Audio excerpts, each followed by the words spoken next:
Well, hello and welcome everybody, and welcome to another Northeast Ham Radio.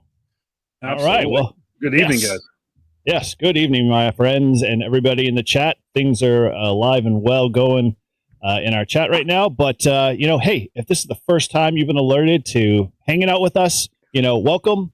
We appreciate you hanging out and joining the chat and being part of the fun. So, for those that might be just tuning in for the first time, what's this Northeast Ham Radio stuff we're talking about here? Well, I think, we might be a dedicated, maybe some say committed, bunch of ham radio content creators. We're aficionados. We love to talk about ham radio. Unlike many other shows out there that kind of go left or right of that idea, we like to stay right in the middle lane there and take up as much space as we possibly can. So with that, guys, how is everybody doing? How are we all doing? Doing great. Life is good. It's good to be in the Northeast. Me being a North Carolina kind of guy. I love being up here with you guys. You guys are awesome, and thanks for letting me kind of come in and be part of the Northeast. Kind of hanging in the clique, being the new kid, man. I appreciate it. I don't have to sit at the lunch table by myself. I appreciate you guys so much. Well, you're repping Rhode Island for us, so we appreciate you filling the gap there because none of us want to step in the Rhode Island side of things. So, because once you get on your shoes, you never know. But cool. Oh, definitely. Thanks for hanging out with us, Walt. We appreciate you, and thanks for being part of this little crew here. So, we'll start with Mike since he's the closest to my left. What's going on with you, man? How are you doing? What's been going on? Contrary to my background, we don't have snow yet, believe it or not. Liar. It's been wild. Like in Rochester, where I am, the snow belt.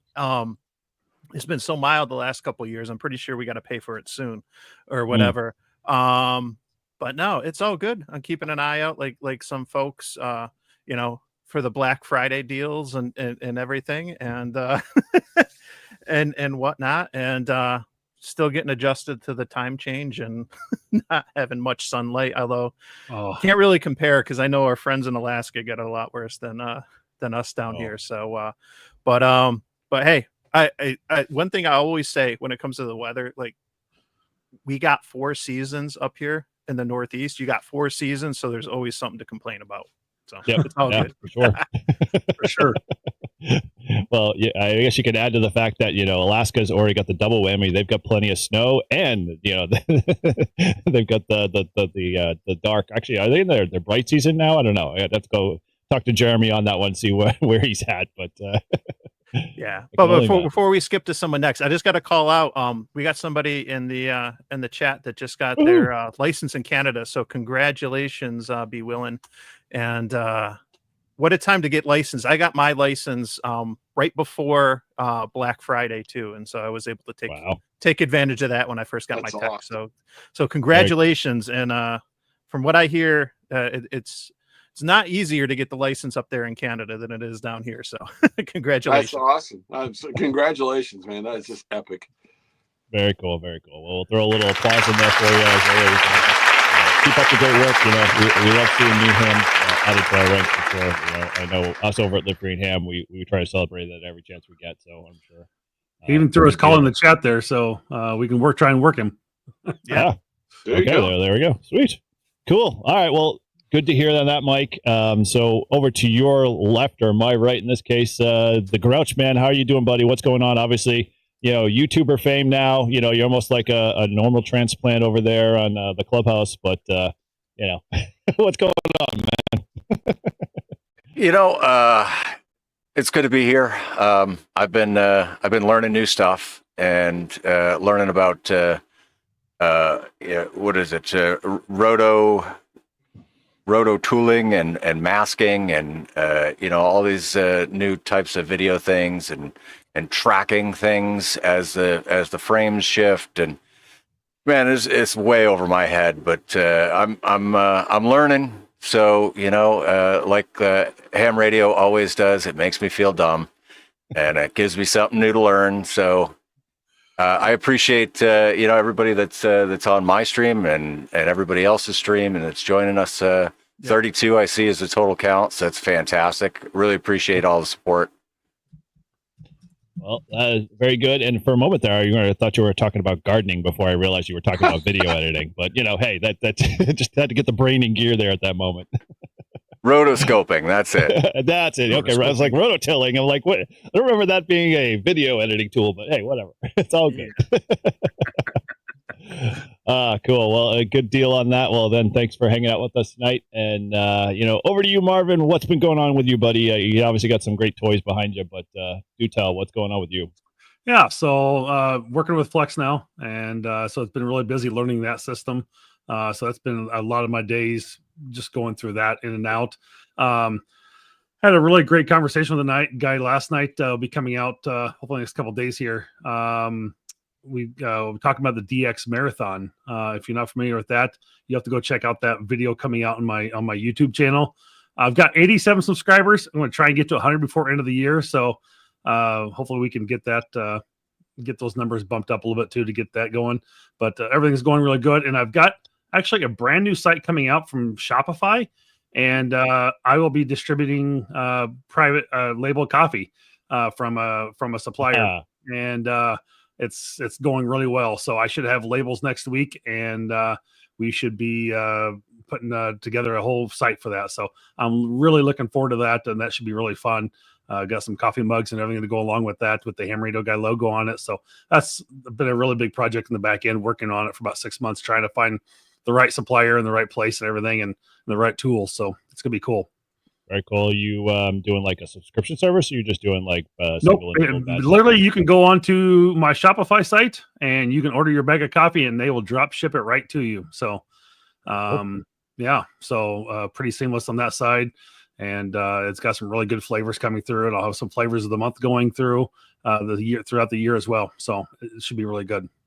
Awesome, good deal. Yeah. Well, cool. Sounds like things are definitely on a move there. Yeah, and it's nothing better than drinking a cup of coffee and listen to a podcast. So, or playing with your Flex, man. Come on. Or play with your Flex. That's right. You gotta have a cup of coffee to stay awake for those 48-hour contests. I actually went through November sweeps 2 weeks ago, and I actually got sick on Sunday, so I couldn't finish playing on Sunday. Ended up in ER for about 4 hours, but I'm okay. But it was one of those things I enjoyed sweeps, but you can sit in that chair for hours and hours doing contesting, and it's like you need a good cup of coffee to keep you going. So I have to ask a question. Did you do it for the mug, or did you just do it for the sweepstakes? There was no mug involved. It was just so it wasn't the one this past weekend or whatever. Nope. It was just November, the ARRL November sweeps for single sideband, but yeah, there was no mug involved there, but I did it for my own personal benefit just to try it and do it. I've never really took part in a big contest before, but it was fun. It was a good time to do it. So, any of you guys participate in any of that, the sweepstakes of the past weekend or whatever? What was the one this past weekend? ARRL sweeps. Yeah, the sweep. Any of you guys playing that? I just could not. I couldn't wrap my mind around the exchange. I was like, thank you. I thought I was the only one on the planet that couldn't figure out that stupid syntax. I'm like, my gosh. You know what? I love the American Radio Relay League. So I hate to say anything negative here, but that exchange is just crazy. And it really, honestly, I got on. I was thinking I'm going to work some DX and do my thing or whatever. And that sweepstakes was so prevalent. I couldn't find the frequency to get through it. And that made me cut the radio off. It drove me away. And I know for a fact there has to be a lot of new guys, some techs or whatever, that just getting into radio. They get on and like, what is this? What the hell is this? 59H3275D. Check digit. Check digit. Yeah. So if you're on a Mac and you use like Scoom Logger, or if you're using N1MM, N3FJP is probably the more prominent one in this category, but they will tell you pretty much everything you need in that exchange, and it literally fills it in at the bottom of your page for you. And it was like the year you were licensed in your section, and then I can't remember what the other two pieces were right offhand, but yeah, it is. I agree with the guy. I don't remember. I agree. It was a bit much, but once you figure it out, it's pretty easy just to keep going, rambling it off, and keep going. That's true for the operator. But what about the new ham that's just got his license, turns the radio on, and hears it? He's like, I'm done. Yeah. sweepstakes may have even drove someone off of ham radio. I'm going to say that. Why do you say I that? can't do this. I can't do this. Now, Marvin, Sweepstakes are killing I ham think radio. I think I played in the sweeps last year, and I want to say the exchange was different. I think it was your birth year or something. Do they change it each year? So it's your like low power, high power QRP. It's your group, and then the year you were licensed, and then your section, and then your section, and the No, first And the word digit check. well, You had to put check in there. your check is like 95. Your Sure. precedence was like it was alpha, and then you're like whether you're number 1, number 2, or number 345 for contacts. That was your first part of the contact. So you guys help me out. I mean, I don't even know what section I'm in right now. My regular section is Roanoke, which is Virginia. 5. You know, We're 5. we're Are we 5? Okay. Yeah, we're 5. Right. Yeah. Almost. CQ 8 and ITU 5, or Yeah, the no, other way ITU. around. that's Yeah. correct. Yeah. Yep. But AR section, no, I don't. Whatever. Like, and not like I You're said, just I love- Rhode Island's I so love small. the It's league. just a section all by itself called Rhode Island. Yeah. RI. Okay. No, I love the league. I really do. But I mean, come on, guys. You guys got to clean that one up a little bit. It makes it hard. Yeah, Jeff's got the idea there. You know, birth year, second grade teacher, blood type, and don't forget your social security number, at least the last 4 digits. Right. Put that over the air. But if there's one thing that POTA did well, it's they tried to keep things simple. Bless your heart. Thank So. you. Yes. Yeah. I tell you what I love about POTA, being as a hunter. When you're hunting POTA, you don't even need your logbook. You just hunt, and then you go click open your POTA, hunter logbook, and the activator's got it all there for you. Just remember the frequency and the time, and then you can go back and fill in however you log later.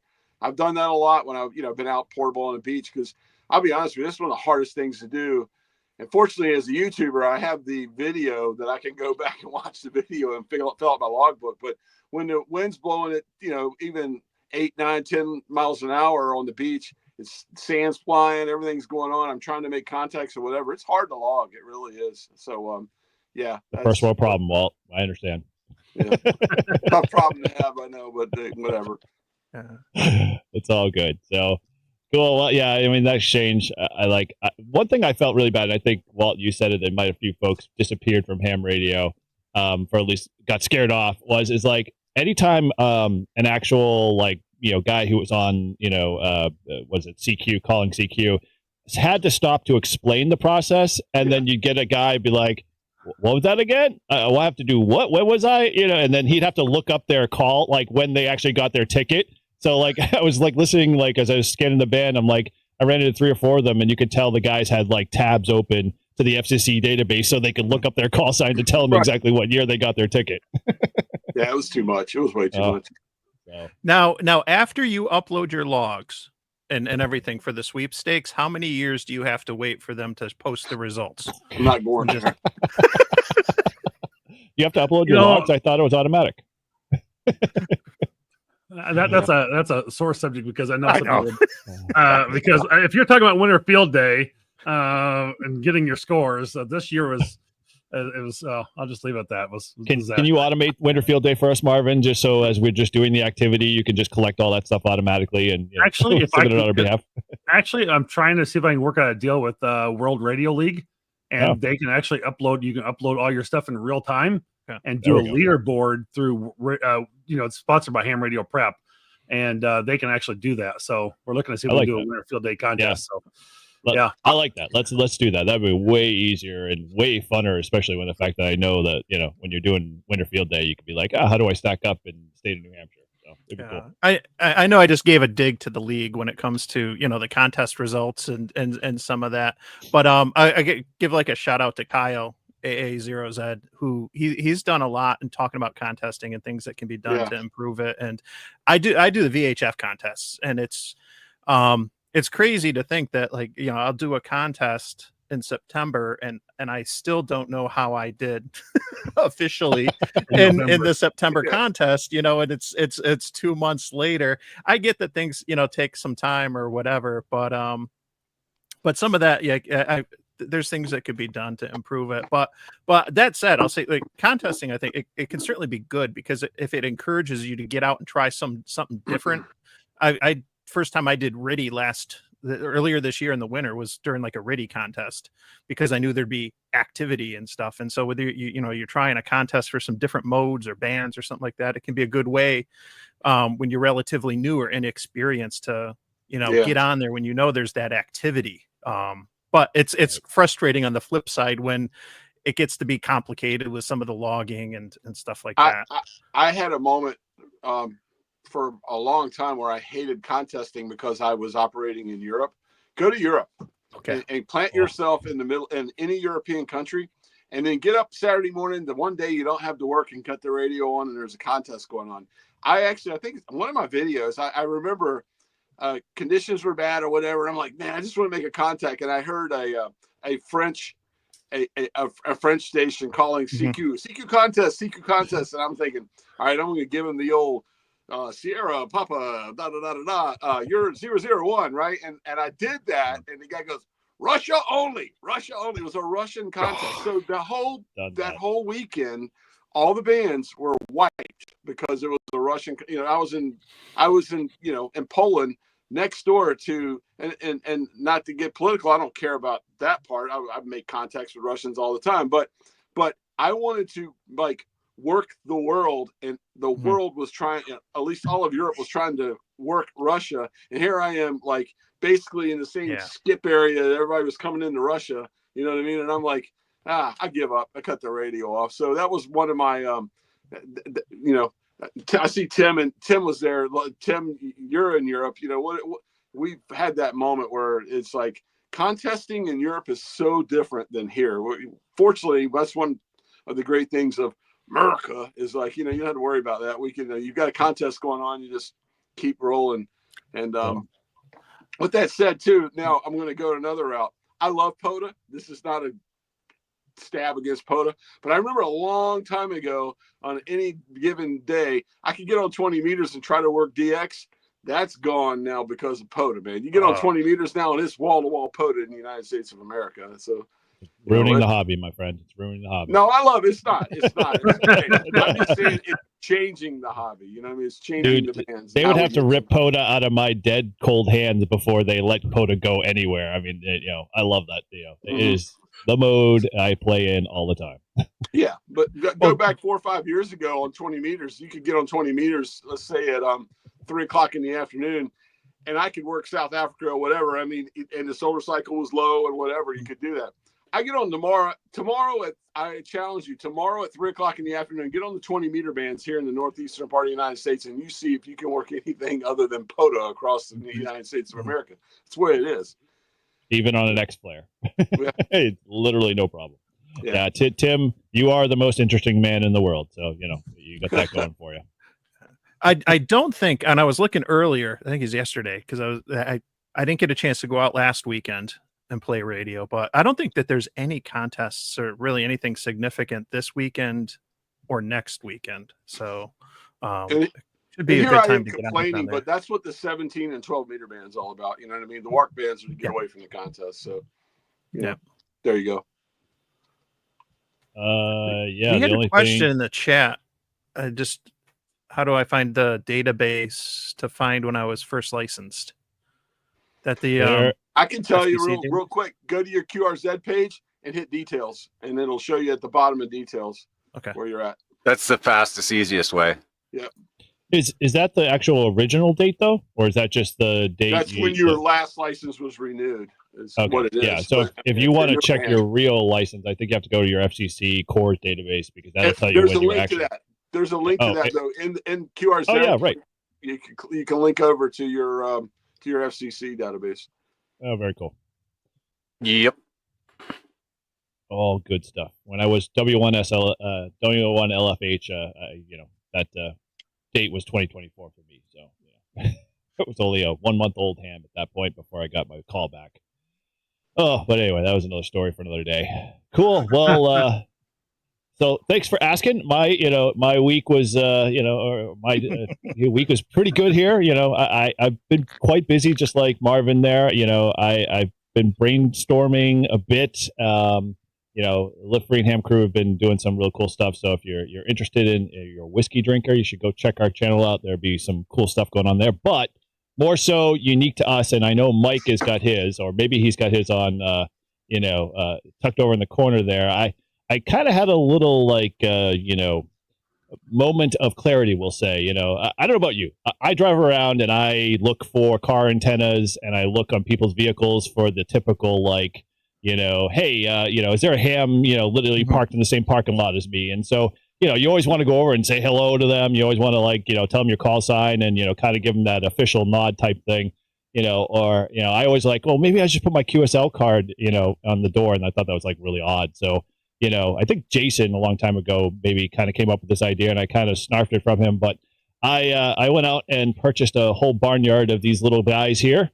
So now you can take these little guys and place them on the car like the good old ducks do with their Jeeps. And you can now say you've been hammed and put your call sign in there. So, I love that. I've been placing these all around every car. I was actually driving out today, and I saw a couple of cars that I knew had ham antennas on there, and I left them with them. So hopefully we'll see that traffic. But, we got those over. That's awesome. That's great. It'll be a fun grassroots thing, if anything. And so, I've gotten some really. Guy. I've got a. Well, I then don't put all mine on the dash. I have a back seat full. Behind the seat, the little pouch. I probably have 50 ducks back there, and I only keep one or two on the dash. But I love. It's just so exciting. As a Jeep person, I walk out of Stop and Shop with my groceries, and I walk up, and there on the handle of my Jeep is a duck. So I can only imagine as a ham how cool that'll be. That's awesome. Yep. Well, now you can have a whole barnyard in the back seat of your Jeep there. That's right. I can't wait to get a ham. Yeah, it'd be really cool. So those of you can go check over at getham.com. Just this little thing I put together. Hopefully it will take off. If not, no big deal. It was just kind of fun thing to do for myself and keep me busy. But outside of that, I'm glad we're doing this tonight because I was looking forward to it. And so we've been kind of alluding to, at least in our thumbnail there, we're going to talk about some interesting stuff tonight. I think, if you've been maybe, not in the YouTube verse for a while and maybe coming back to civilization, the holiday season's coming up for sure. So, before Costco really starts to take down all their XMS displays, and replace them with Easter, because we know that's coming soon, because once Thanksgiving rolls through, they'll just go right into Christmas, and then they'll be on to Easter. We're going to talk about some cool, Black Friday deals, hopefully, maybe if there's some out there, but we're going to talk about some of our favorite, radios and HTs and mobiles tonight. So we're going to debate. And the only thing I have to state is that we've got a couple of rules here, guys. So if we're going to get into it a little bit, first and foremost, the only rule that I have is that I better not hear the word field attached to any radio whatsoever, Mike, or anybody for that matter. That does not count. And, outside of that, and the only other requirement is that it can't be 3D printed, and it can't be, debuted in Japan if it's not physically in production. So those are the only two requirements. So the 1F is out, and, the official Kenwood, whatever mobile radio, is off the table there for debate, but everything else kind of goes for 2024. So we're going to talk HTs. We're going to talk about, HF gear. We're going to talk POTA, and then we're going to throw in a little bit of accessories. They could be adjacent to any of that or just in general. So, with that, I think that should spark up some very interesting conversation. I'm sure I'm looking forward to seeing what you guys bring to the table and get into that a little bit. But, so with that, who wants to kind of kick this process off here? We'll start with the HF category if we're going to go somewhere. So anybody want to pick it up first? So you said we can't use field. Can we say beach radio? You can use beach radio because there's no radio officially branded beach. So, I'm just being silly. There is one radio that I just got recently that I really think is bang for the buck. It would be a great I'm sure there's going to be a Black Friday deal on it. I'm pretty sure if there isn't, and I don't want to be that guy, but you can go through me and get a $15 discount on it or whatever. It's the Radiodity, the QT80. That radio is so cool. I modded it. It gives you 15, 12, and 10. What's $299? So for the guy, for wives, if you're watching this, want to think about your ham husband that has like the great, Yaesu and Kenwood and all that, and you want to get him something that he can like go out portable with, get 15, 12, and 10 meter, 3 bands, have 80 watts, have some fun with it. I'm really digging that QT80. I think it's a cool radio. I really do. I mean, yeah, the 11 meter guys are modding it and using it in the CB world. And there's something wrong with that as well. But I'm right now just watching what's going on and having one myself and playing with it. I think that's a great little HF radio, one for a tech that can use it on 10 and get, I mean, right now, 80 watts on the 10 meter band you'll hear your echo when you let off the key where it went all the way around the world on certain times. You know what I'm saying? It's just it's great. It's a great radio, a lot of power, a lot of bang for the buck. So I think that's the radio. And I don't want to sound like a Radiodity commercial, but I'm kind of am one right now saying it. But that's the one radio I think Radiodity is just going to slay it this Christmas with, is that radio. You see so many videos about it out there right now. I know I've done one, if you guys have done it or not, but it's a fun radio. I think it's $299, $300 when you get all the discounts or whatever. You can get it for under $300 on Black Friday or for Christmas. To me, that is the Christmas deal of the holidays coming up right now. Now, I get a quick question on that, Walt. I'm guessing, but I got to ask just to make sure. So that radio will do obviously sideband. Will it do FM and AM as well? Yes. And then can you do data with those or not? It'll do CW, but the CW is kind of funky. Like you can CW with the mic, and there's a mod you can do that. And I'm saying this thing comes purely just a 10 meter radio. So, but we as hams know how to, experiment. The mod's easy. Like the video I did, all you do is open the case and just take a jumper over, click it from 1 to 2 to 2 to 3, screw it back together, and you've got, it opens up all those bands. So I love that radio. I'll be honest with you. It is my second favorite radio right now to my G90. I love you guys. I always get accused of being a member of the G90 Mafia, but I just love that little radio. And for me, I really see the difference because I've operated for the last 4 or 5 years with just 20 watts with the G90 or whatever, and enjoying it or whatever. To me, I mean, it really spoiled. When you have 80 watts, you do see a difference. I'm not gonna lie, you do, and the reports and breaking pileups or whatever. And let's be honest, 6 years from now, this QT80 is going to suck because 15, 12, and 10 is not going to be. That's what I was going to just ask. Yeah. No, I'm just saying it. But for $299 for the next 2 years of your life, you're going to have a radio that you can just go out with and have a blast with. And because it's 10 through 15, you don't have to worry about all the podaholics on 20. Right. You can go to 12. I'll tell you another thing too. I make it no secret. I came from the CB world. I used to operate 11 meters, and I'll say it, the free bands and all that stuff. I was an 11 meter guys that finally got out of the outlaw world and got legal and got my ham license and cleaned my act up. But that radio itself is so different than the other exports that those guys and myself used in the past, because it has you can click it into VFO mode, and like most of the export CB type 10 meter radios that go to CB, that really they call themselves 10 meter radios, but they were built for CB. Let's don't lie. You know what I mean? But this radio, the QT80, has a VFO mode. You can click it to VFO and then just step it up and down like a regular ham transceiver. And what was Walt's CB handle, Gray Man? I'm Salty Walt. And so come on, please, you had to ask that. My 11 meter handle is 2 Sierra Whiskey 040. So it's 2 SW040. So it's 2 is, I don't know if you guys understand divisions in 11 meters. Each country has a division number. The United States is 2, like the UK is 26.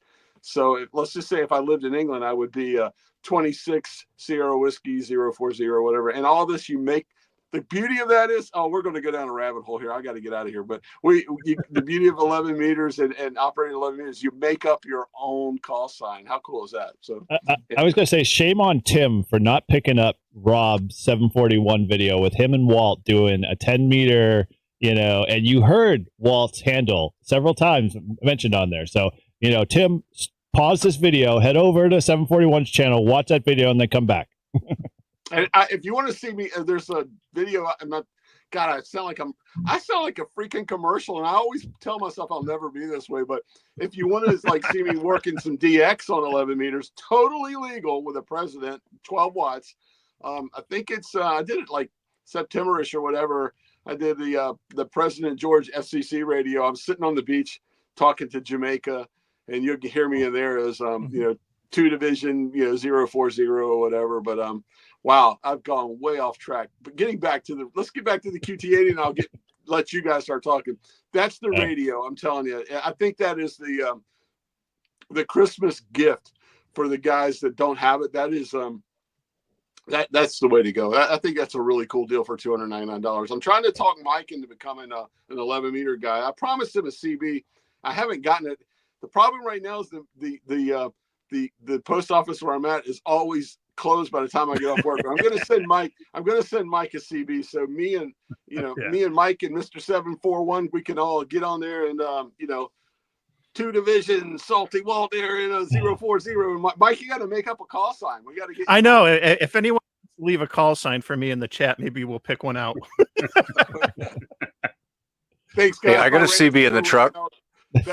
That's my item of my Christmas item is like I said, the QT80, and I'll let you guys. I'll just sip and listen now.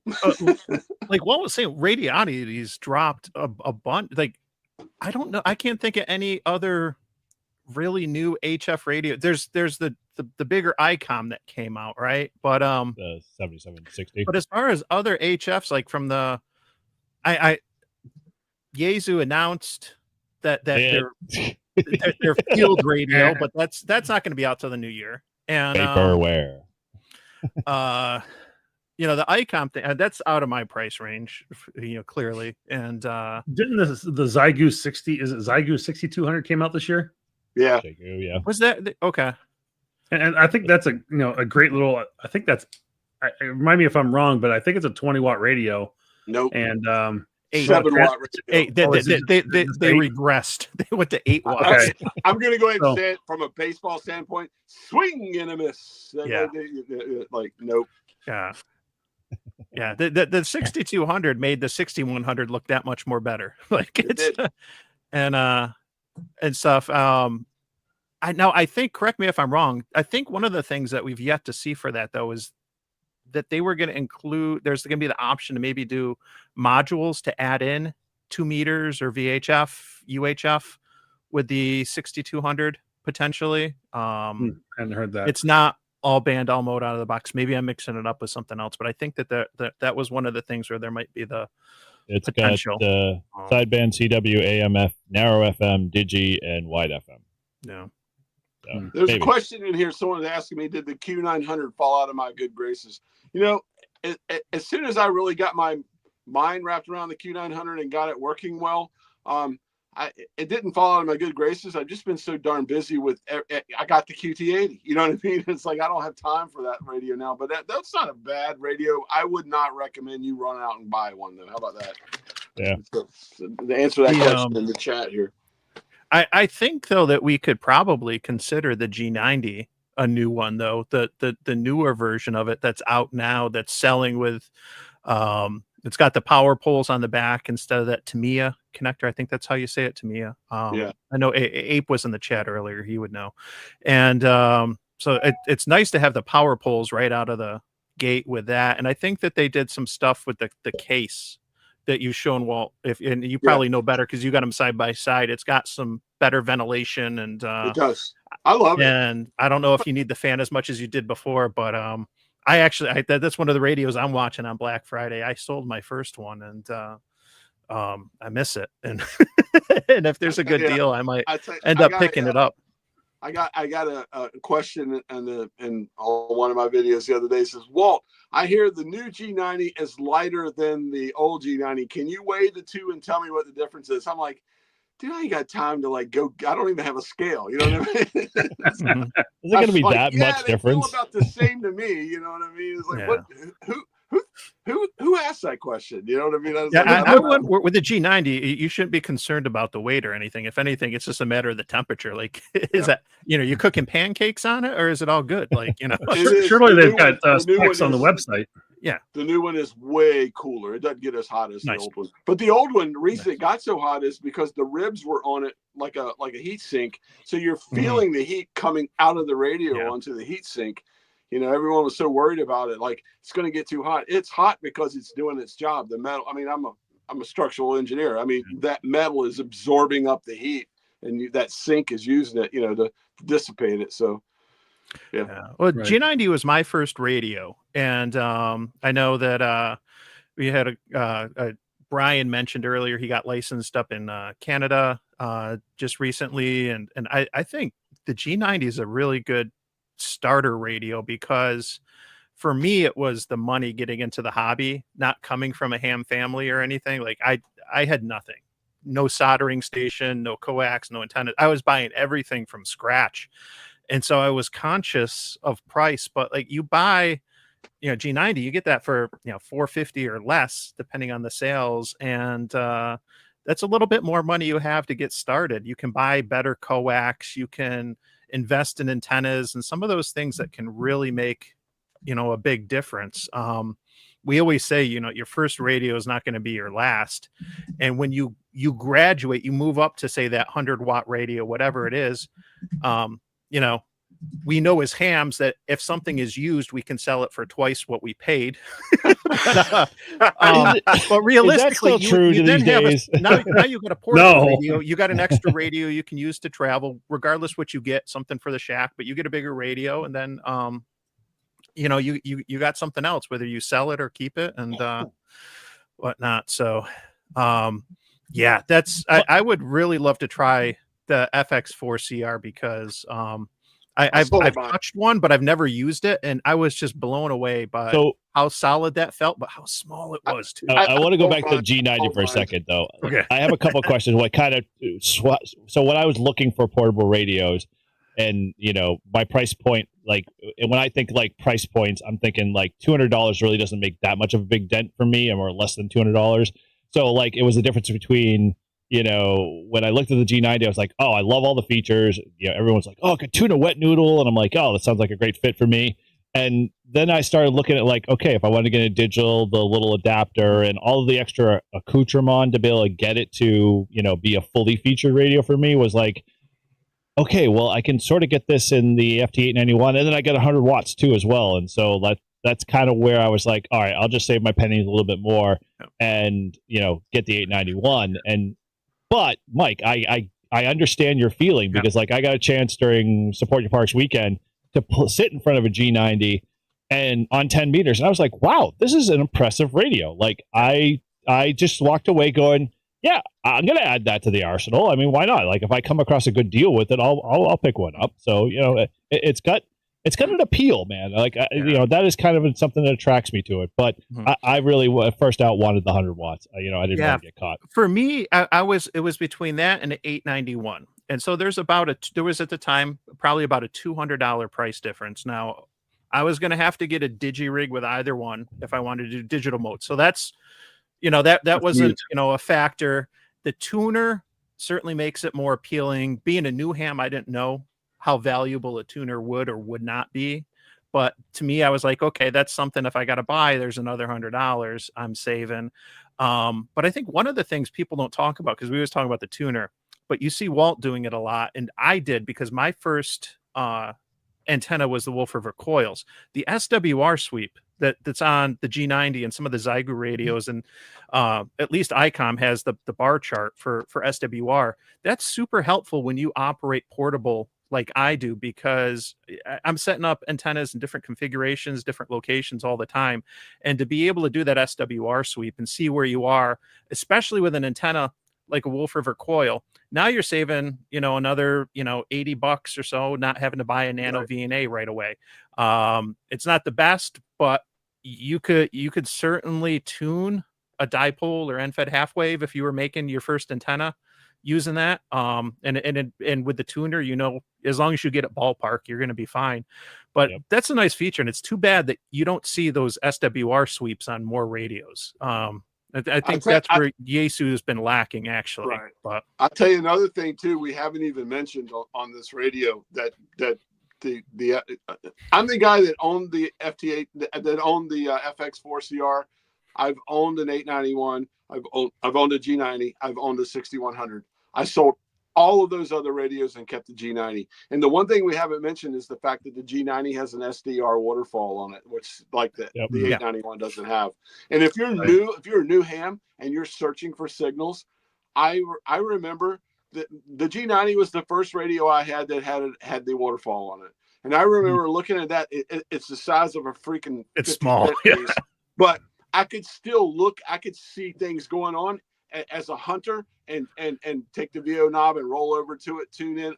You know, boom, here I was, contact made, just like that. Which is for a new ham, that is money compared to like the 891 and rolling up and down and just listening or going on and looking on the Why do you say that? Because like, I always recommend to new hams, don't go buy the waterfall radio first. Go buy like a basically straight radio with the frequency, dial on it, just so you understand how to deal with contour, deal with shift, and like all those filtering. So you get familiar with that. Because once you get in front of a waterfall, it's only gravy at that point, because now you can see everything in the spectrum or the bandpass that you have already for frequency you're on, and you can, find spots or openings or whatever. But I find with my 891, when I do POTA, I just, I hunt all the parks first, and then at that point, the spotting page tells me where the openings are. So I just kind of find a sweet spot there. But yeah, the waterfall is great. I mean, that's the one attractive thing to that G90 that,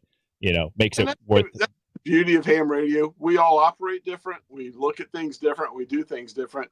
Like I said, the G90 for me is perfect because I'm just an SSB guy. Like you said earlier, all the things you needed to get to do digital modes or whatever. I think when I bought my G90 brand new, the first one, I own two now. The first one I bought, I think I paid $375 for it.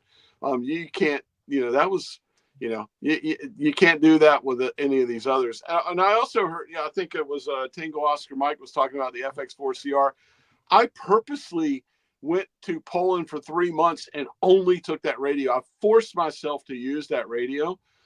That is a great radio. It really is. But I look at and it's solid. I mean, it's built well. He makes a great radio. There's nothing wrong with that radio. But after being a G90 user and then leaving my G90 home for, a quarter of the year and taking that with me and forcing myself to use the FX4CR, to me, the FX4CR is like, you went out and bought a really nice car, but you didn't get the rim package. You didn't get the upgrade on the inside. You didn't get all of the stuff that goes with it that you get with the G90. You know what I mean? The G90 with the, the tuner, whatever. I just, like I said, I sold my FX4CR. Sometimes I regret it. I wish I had it just to play with. But if I had to choose between the two 20-watt radios, the G90 blows the FX4CR away. It really does. Yeah, it's like you said, Walt, everyone's got a different operating style, and that's what the nice part about it is that there's varying radios and not all of them are the same, which is awesome. And key on when I said to me, it does. You know what I mean? Like your operating may be different. You know what I mean? Like let's just say you want to go out on a really small package and you're operating CW and you're going to use a resonant antenna and all that stuff. That FX4CR is your radio. It's going to be excellent. It's one thing I picked up in the beginning of this year for myself was that ICOM 705, and I've used it, half a dozen times out and about this year. And I know it didn't come out necessarily this year, but what is still a great radio, and I think it's still very popular and very well used across the board as well. And I mean, you can do a lot with that as well if you're especially out, doing FT8 or something and doing POTA. It makes it so much easier to just set it up and run with it. If anybody wants to send me a 705 or an FX4CR, to play with, I'll happily do it. Address is good on QRZ. Dude, my FX4CR sits in the back room. You're more than welcome to come by anytime and pick it up. You're literally 5 minutes away from me. Stop complaining. Do it, Paul. Do it. Go get it. I know Mike likes that radio too quite a bit. So I love it. I can't say it enough. Like, I wish that there were more all bands, all mode options out there, Yeah. and whatnot, because I know in this hobby, like when you get the antennas or the radios that do everything, they do everything, but it's usually like so-so, right? And stuff. But there's things, and I like the VHF stuff. I like, getting down over 50, and to be able to do 2 meters and 440 sideband and FT8 and things like that. It's fun, but it's part of like how you learn too. And everything. So my mantra, the whole leave no band behind, like use it or lose it, and whether Absolutely. it's 900 megahertz or 2 meters or whatever. So I wish there was more radios with those functions built in, but ICOM did a really good job with it, and it's fantastic. I'm very curious to see the new Yaesu field radio. You broke a rule already. You broke a rule. I'll take a drink every time I say field. Okay, Mike's open Pandora's box here at the moment. We have to talk. I've reserved holding all my comments for the F1F, because I call it the one fictitious right now at this point, because it doesn't exist. It's still in FCC type acceptance. Come on, Yaesu. How long does it take to go through type acceptance these days? But I to be truthful, I'm a Yaesu diehard fan. So I'm gonna say, first and foremost, if Yaesu didn't come out with a QRP like radio like they did already, I would run out and buy a 705. Mm-hmm. Like I mean, all the features, the functionality, like everybody's talked about, it's just seamless. It freaking works. It's like, you want to have Bluetooth connectivity, you got it. You want to have, VHF, UHF with D-Star, you got it, and so all in a small little form factor package, which they freaking carried across every, pretty much new radio they got across on the line. So, Mike has no problem going from a 7760 to a 905 to a 705, because they're all the same menus and everything's kind of seamless. So I get jealous when I see that stuff. But Mike, I do have to ask you a question. Did you happen to do the modification on the 705 from the micro USB to a USB-C?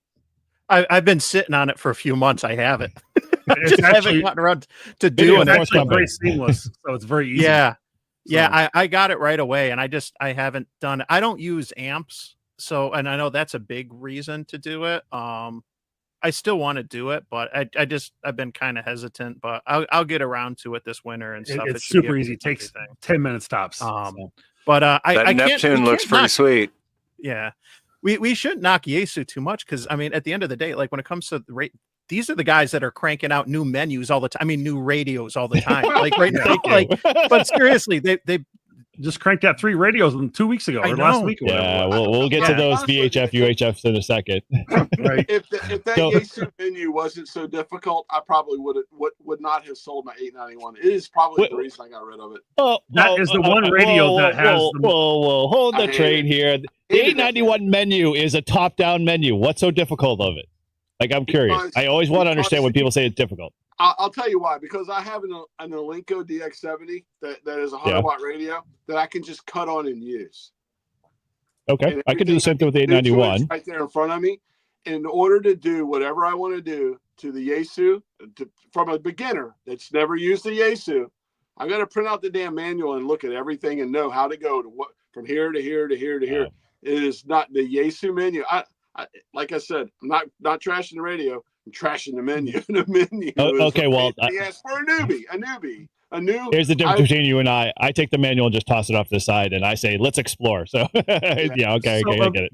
You're somewhat right, Walt. There is the 891 of all the Yaesu radios out there. The FTDX10, the 710, whatever, any of those, the 101s, those menu systems are a lot easier in those HF radios compared to what it was in the 891. And I think that is because I'm a huge Yaesu myself, and I won't knock them. But that radio, that is probably the most difficult menu system of all the Yaesus out there. And I agree with you on that side. When you buy it like I did, don't read anything.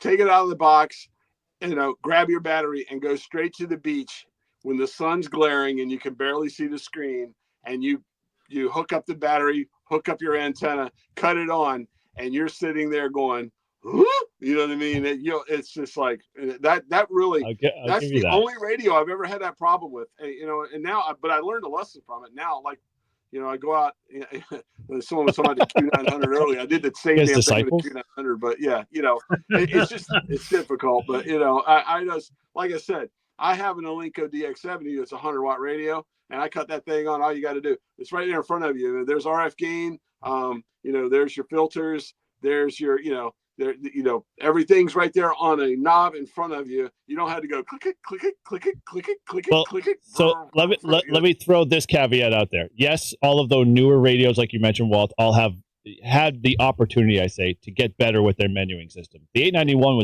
it's literally 20 years old. I mean, you go back and look when it was created. So 20 years ago, yeah, we had like menuing systems. I mean, look at our 20 years ago, that puts us like in, web version 1.0. Like, I mean, how many text websites did we have to go through scrolling? So, it's just kind of like that approach. I understand I'm hurting people's feelings because there's so many, my friend Tim G5TM. I mean, he is to the 891 what I am to the G90. And for people that have learned and are smarter than me and actually like took the time and had the patience to learn the menu, the 891 is an absolute awesome radio. I just look at everything when I do, especially as a YouTuber, when I throw something out and promote it on YouTube, I don't want a brand new tech like just overwhelmed. And that's kind of how I feel about the 891. It is.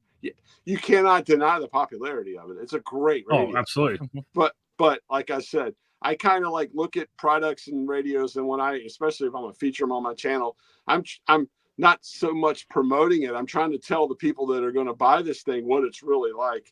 And honestly, for me, the 891, if you're a long time experienced ham and you got patience and you got the time to really sit down and learn the menu system, freaking excellent radio. If you're, the guy that just wants to hurry up, get out on the air. I'm brand new to this. I want to make my first contact. Your first contact on an 891 is going to be a hell of a lot harder to do than it is going to be on some other radio, like the G90. You know what I'm saying? Because that's just how I feel. I agree, because I sat down in front of a G90 and I was like, wow, this is very easy radio to operate. I didn't even touch the menuing system for being to play on 10 meters, and I just played on 10 meters. And it was just like, I understand how to adjust the squelch and all the other stuff that I needed to, and it was pretty plain and simple. 891 was a little tough, but I love my 891 when I can turn on noise blanker in my truck and drive, and it drowns out all the RFI in the vehicle, and it's awesome. Oh yeah, no, I'm not gonna lie. The 890, when you get into the features of stuff like noise reduction, whatever.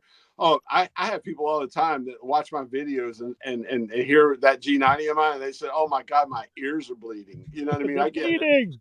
Yeah, I get it. That is true. It's a better radio. Right.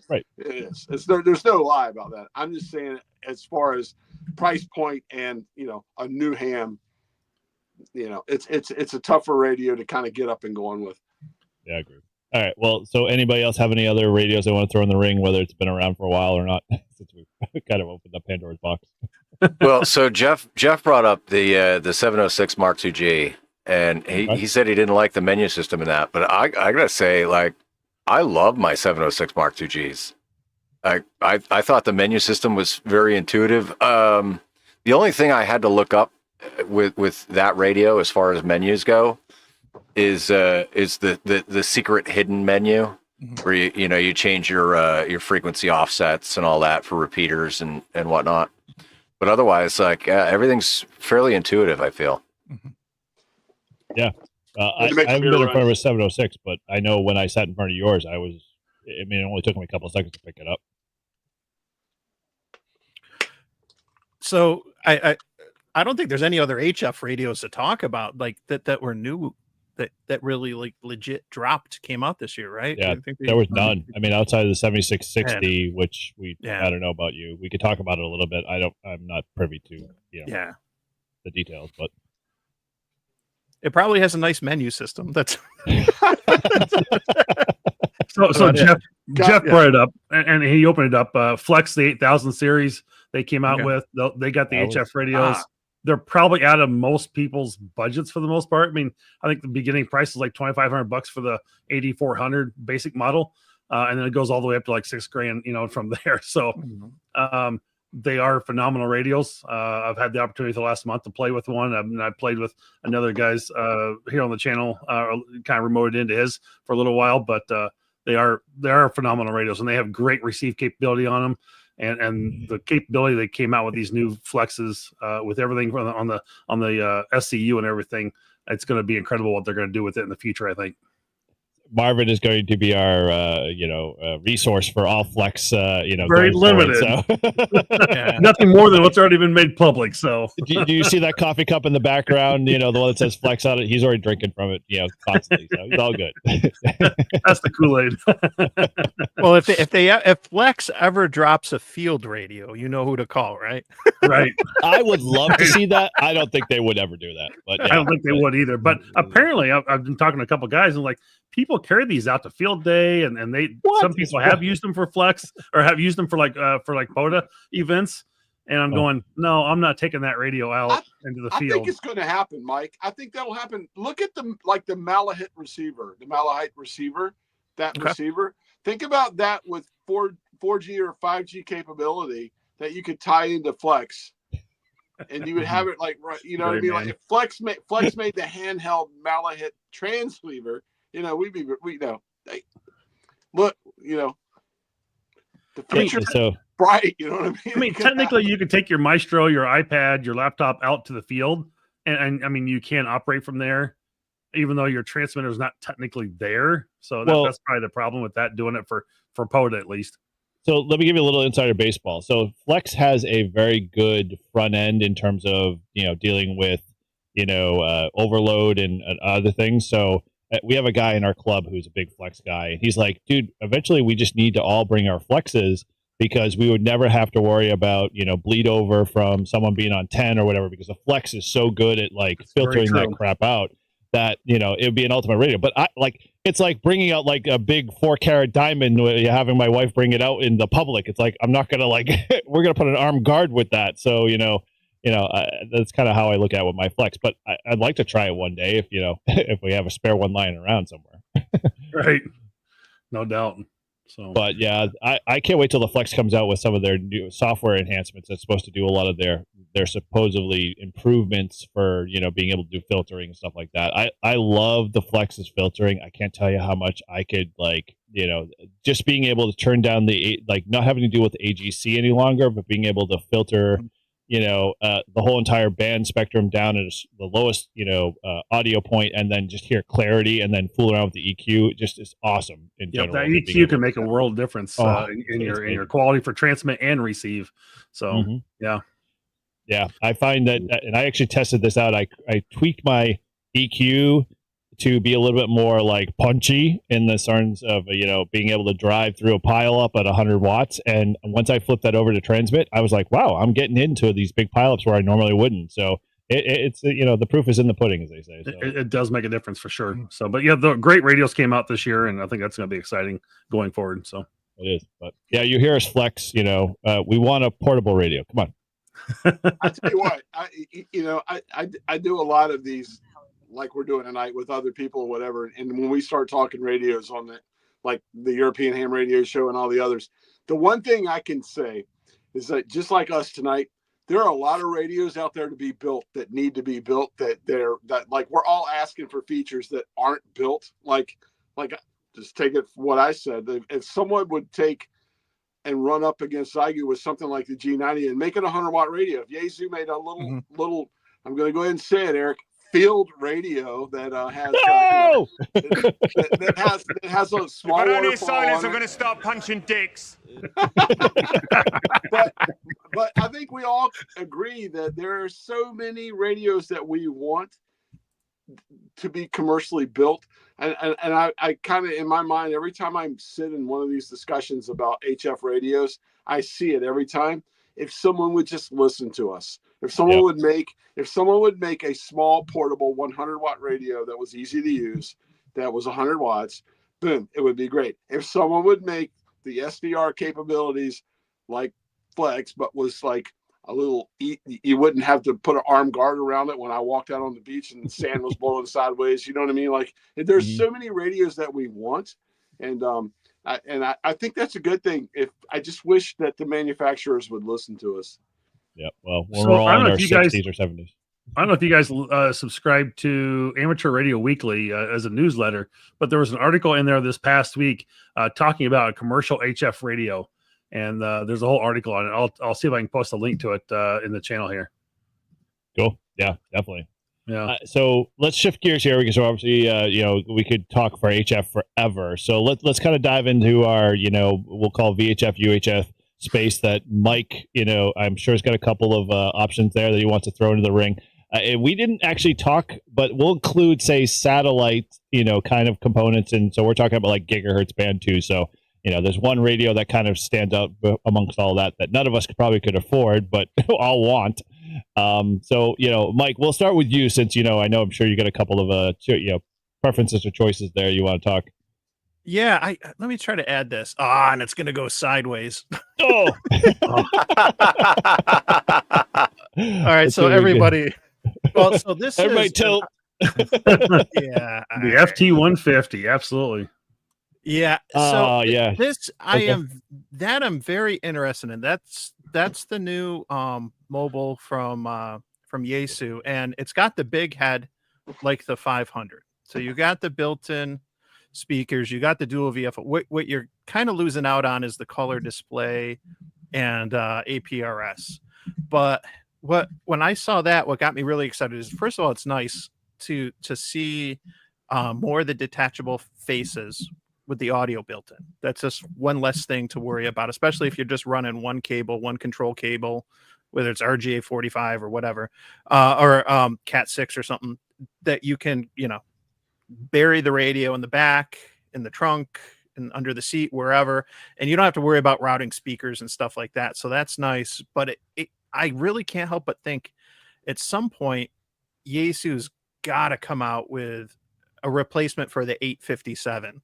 And how cool is that going to be if you look at what they've done with the 500 and now this 150 coming out? If whatever they do to replace the 850, and this is pure speculation, but you got one of those nice control heads that you can mount mobily, you can take full advantage of everything available on the ATOS from, VHF and UHF up through 40 meters or so. You got the sound built in and everything. So again, it's speculation, but it gets me excited. It's nice to see that mobile option out there. But I'm curious about what's to come, because I can't help but think at some point they got to do a replacement for the 857. If they got the 1F coming out, that's an all band, all mode. It's kind of like, a marriage between the 1F and this, to get to a replacement for that 857. So it's going to be interesting. But this looks good, I think.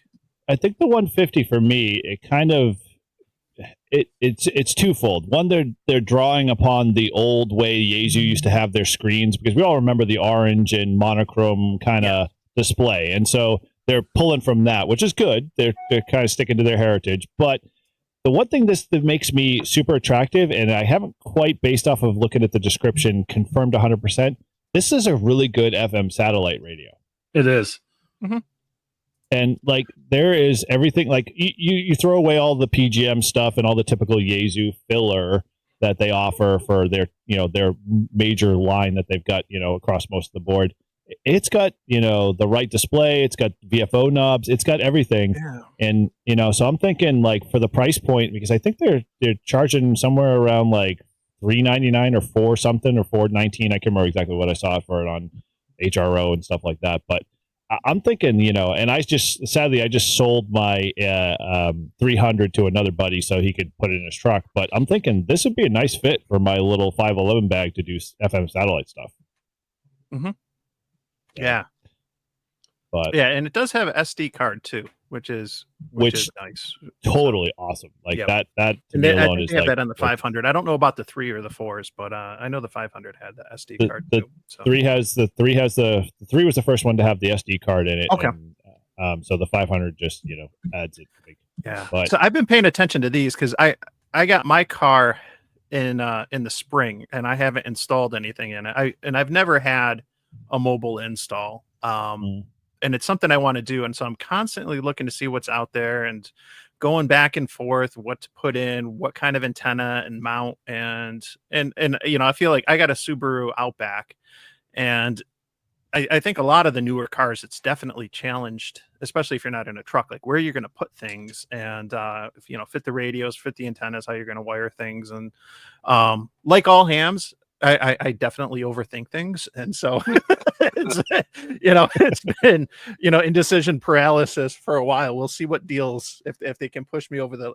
I'm starting to get a better handle on, I think, what I'm going to do with the antenna and the mount and stuff. But this is good to see, and then I keep thinking, oh geez, what's Kenwood gonna what's gonna be in the Kenwood mobile that we know absolutely nothing about? They're just 3D printing their radio, you know, with no internals. Is that gonna have? Probably, I would assume it might have APRS and D-Star. Is it going to be tri-band too? They have to. I know it'll be. The only thing, like, so I'm a little confused why Yaesu does this. Is like, are they replacing these two units, the 318 and the 316? Are they replacing the 200? Is that the plan? I think they did, because the 200 is now discontinued. Yaesu show the podcast. They just did an episode on these new radios today that just got released. So go check that out on YouTube. But I don't know why they got rid of the 200, because I was kind of looking at potentially buying one of those for myself, just for behind me here for 2 meters. And I was like, oh, I guess I'm not doing that. So either I have to move to the 300, or I'm going to look at that 150. So. Because like the 200 has all the features that the 500 has in terms of outside of APRS, but it has only one VFO, so you're just, you know, you're flipping between bands. Yep, it did fusion and everything. It was a slick little radio. I've got one of them, so yeah. But I guess they're touting this ASP option, which is basically supposed to be better audio through the interface, through the audio speaker and so forth. So it's sort of like that AESS in the 710. You know, that's, I think, where they're kind of going with this whole unit, is kind of adding this enhanced audio, which, I don't know. Do you want to hear more static? And I think some of these 2 meter options too are nice if you want to, you know, if you're looking to set up maybe a packet station or something like that at the house, you know, where you're going to be focused maybe just on, you know, 2 meters primarily, WinLink, APRS, some things like that. Yaesu's usually been really good about having data ports and stuff on the back of their mobiles, VHF, UHF.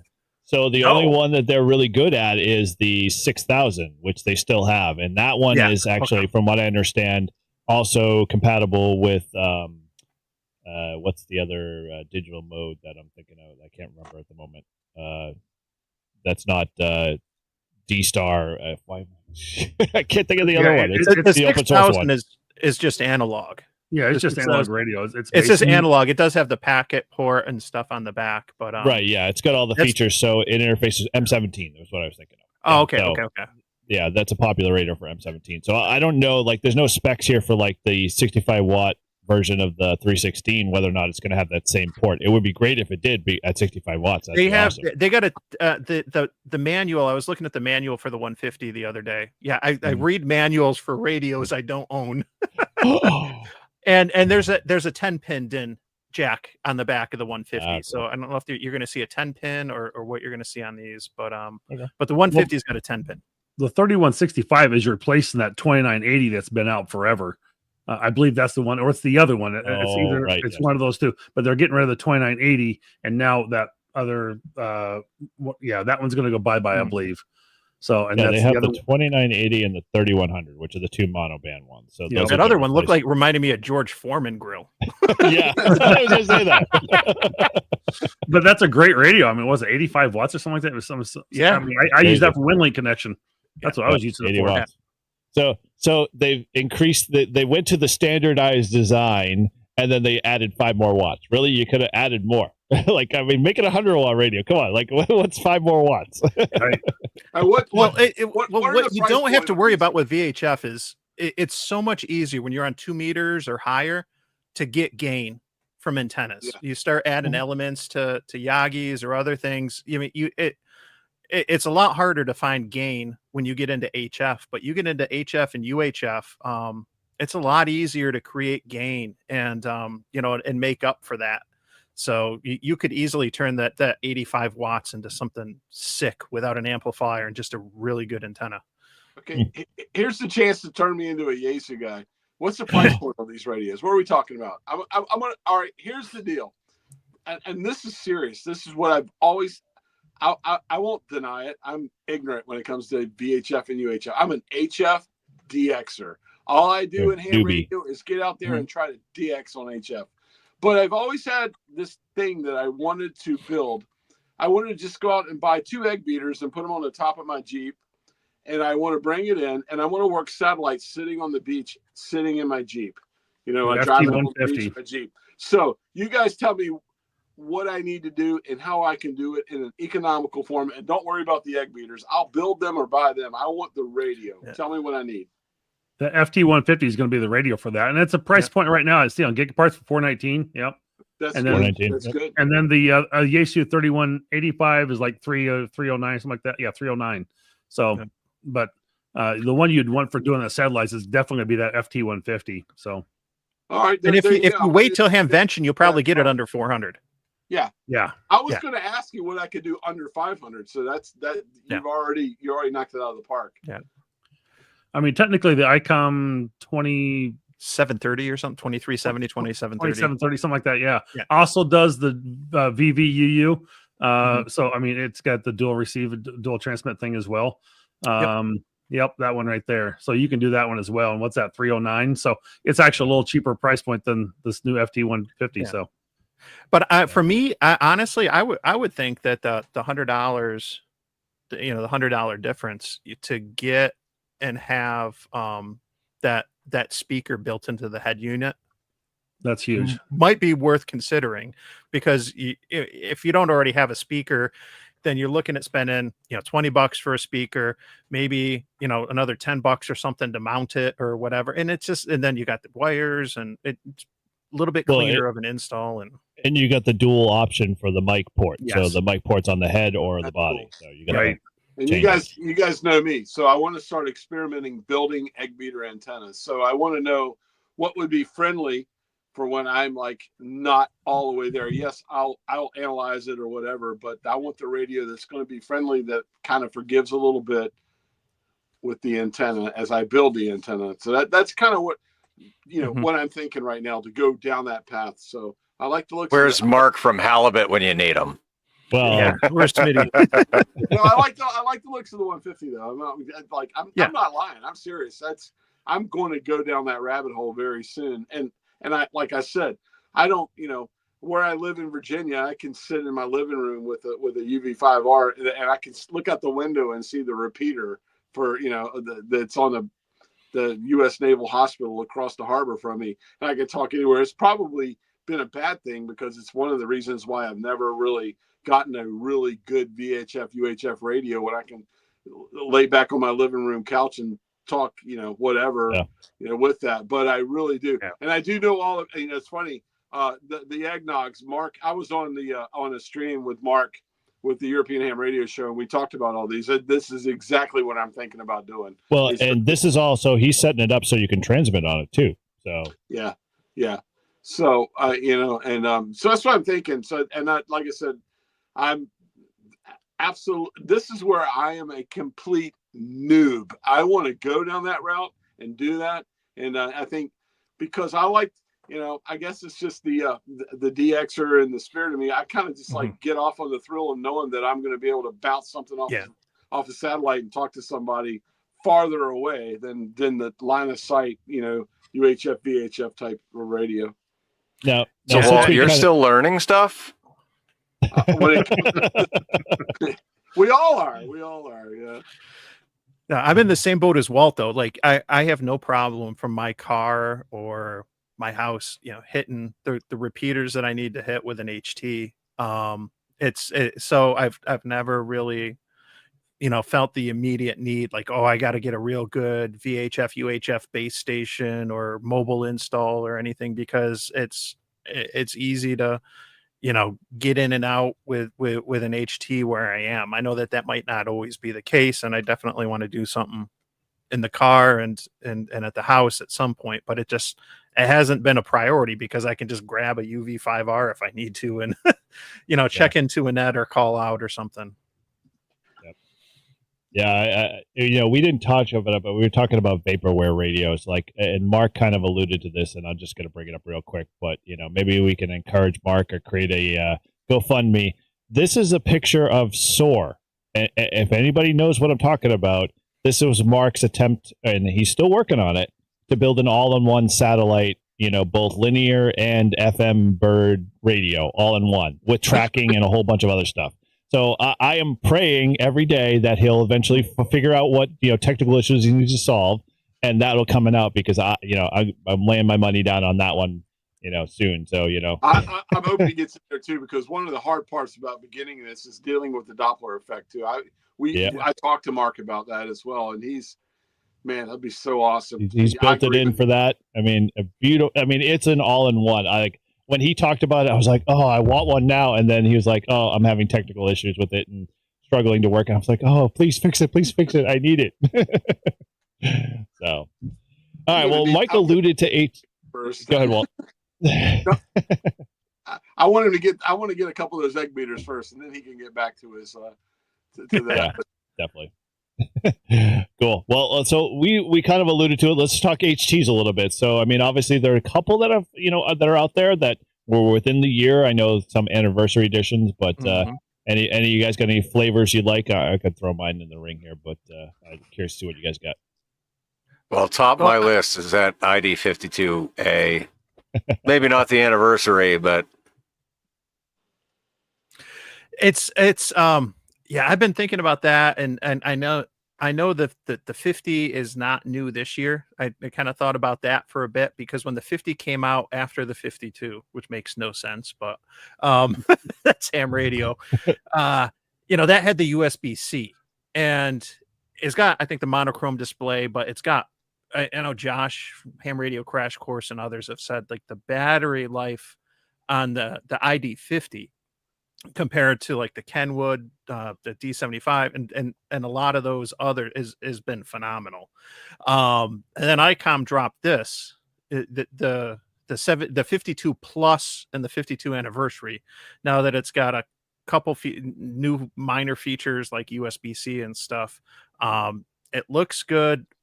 I'm in the ICOM ecosystem. I mean, technically, I could take the battery off that and put it on the 705 and vice versa, which is nice. But the one thing, my one hang up with these that I worry about, being in the Northeast also, is that they have a battery protection circuit, I think is what it's called, that will drop transmit to 500 milliwatts if the temperature is below I heard that 32 or so.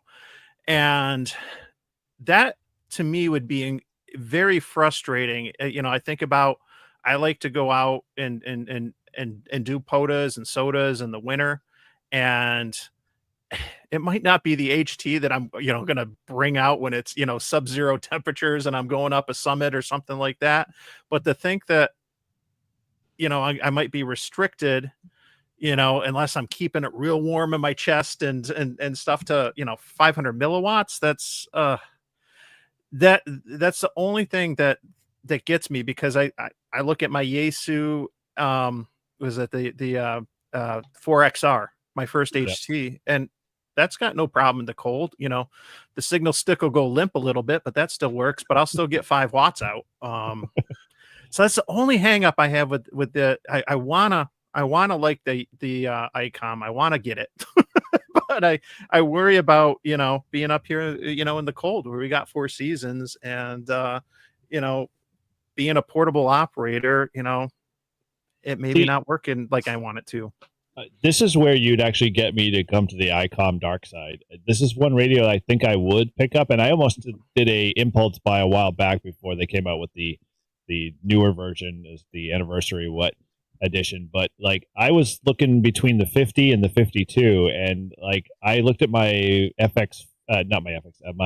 FT3DR, and the color, it doesn't have color. Well, it sort of has color. It's not really super color, but yeah, like, I was like, I don't really need the color version, because I'm not seeing a waterfall, I'm not seeing anything else like that. That I was like, I'm just going to go with the 50 because, it sounds like it might have better battery life. Does everything else the 52 does outside of being color with a few other minor options and stuff like that. That I was like, oh, I got to, a jump on it. And then lo and behold, the FX4CR came out in an opening, so I scooped that up instead. And so I haven't gone back to picking up an HD, but I struggle with HDs in general. Like, I don't know about you, but I've got 4 over here. And how many times do I go to a Hamfest and I bring an HD with me? I think once so far. I don't know about you guys.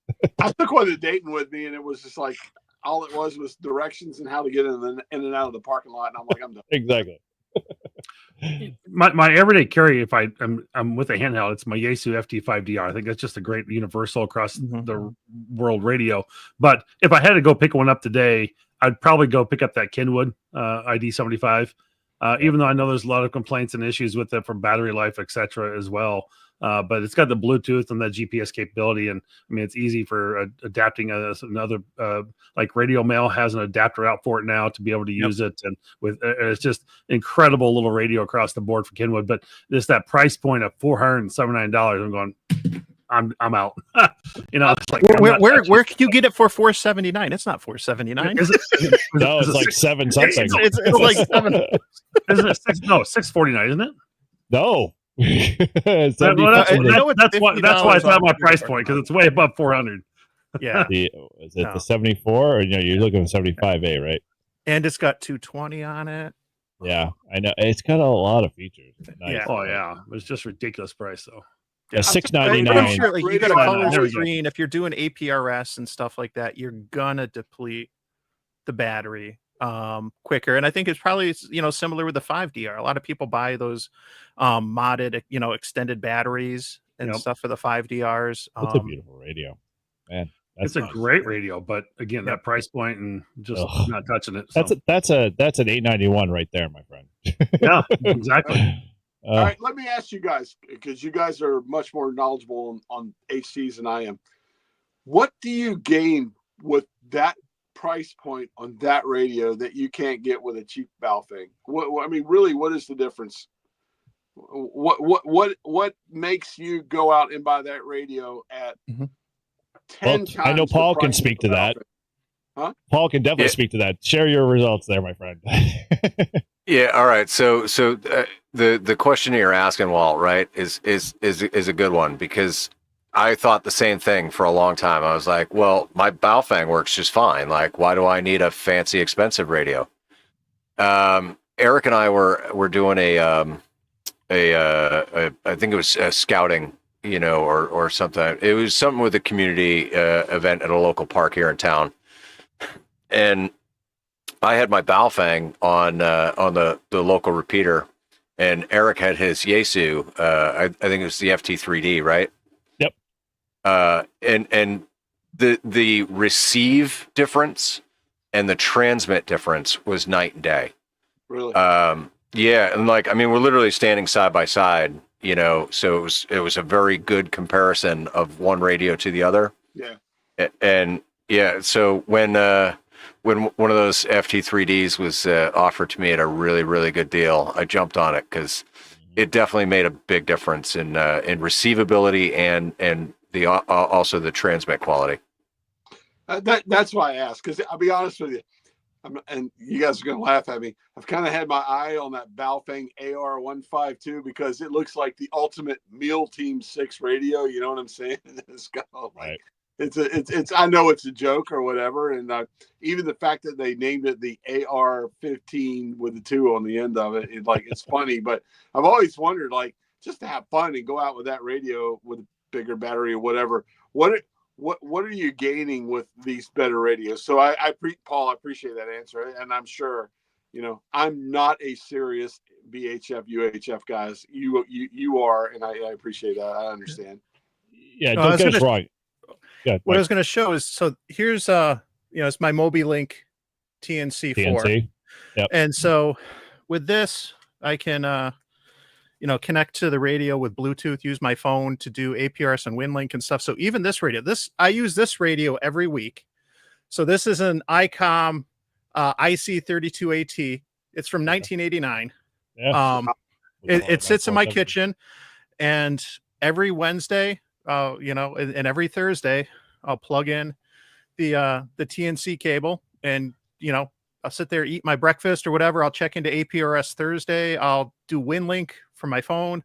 And so you can take a Baofeng, you can take, any type of analog radio like this. And I just did this thing right here. Like, this just screams of my childhood tech, growing up in, that's a brick.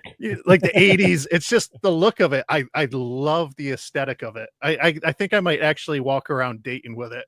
I love it. You guys, I'm sure you have a strong belt. Tech, I'm sitting here as a 62-year-old senior citizen loving your childhood tech.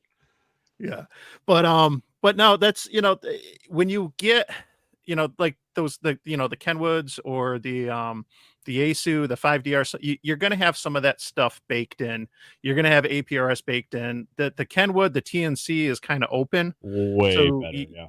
You don't even need that, and you can just connect it directly to a computer, connect it to your phone, and have at it. So that's one thing Kenwood's done really well is having that TNC open. And that's actually why I'm curious about the Kenwood Mobile, because now you got a VHF UHF radio that might be stupid easy to connect to your computer and do WinLink in some digital modes with. So I would be very surprised if Kenwood did not do something to add a TNC to that mobile. If they did, or they didn't, I would be like, what is wrong with them? Like that, that's like their bread and butter.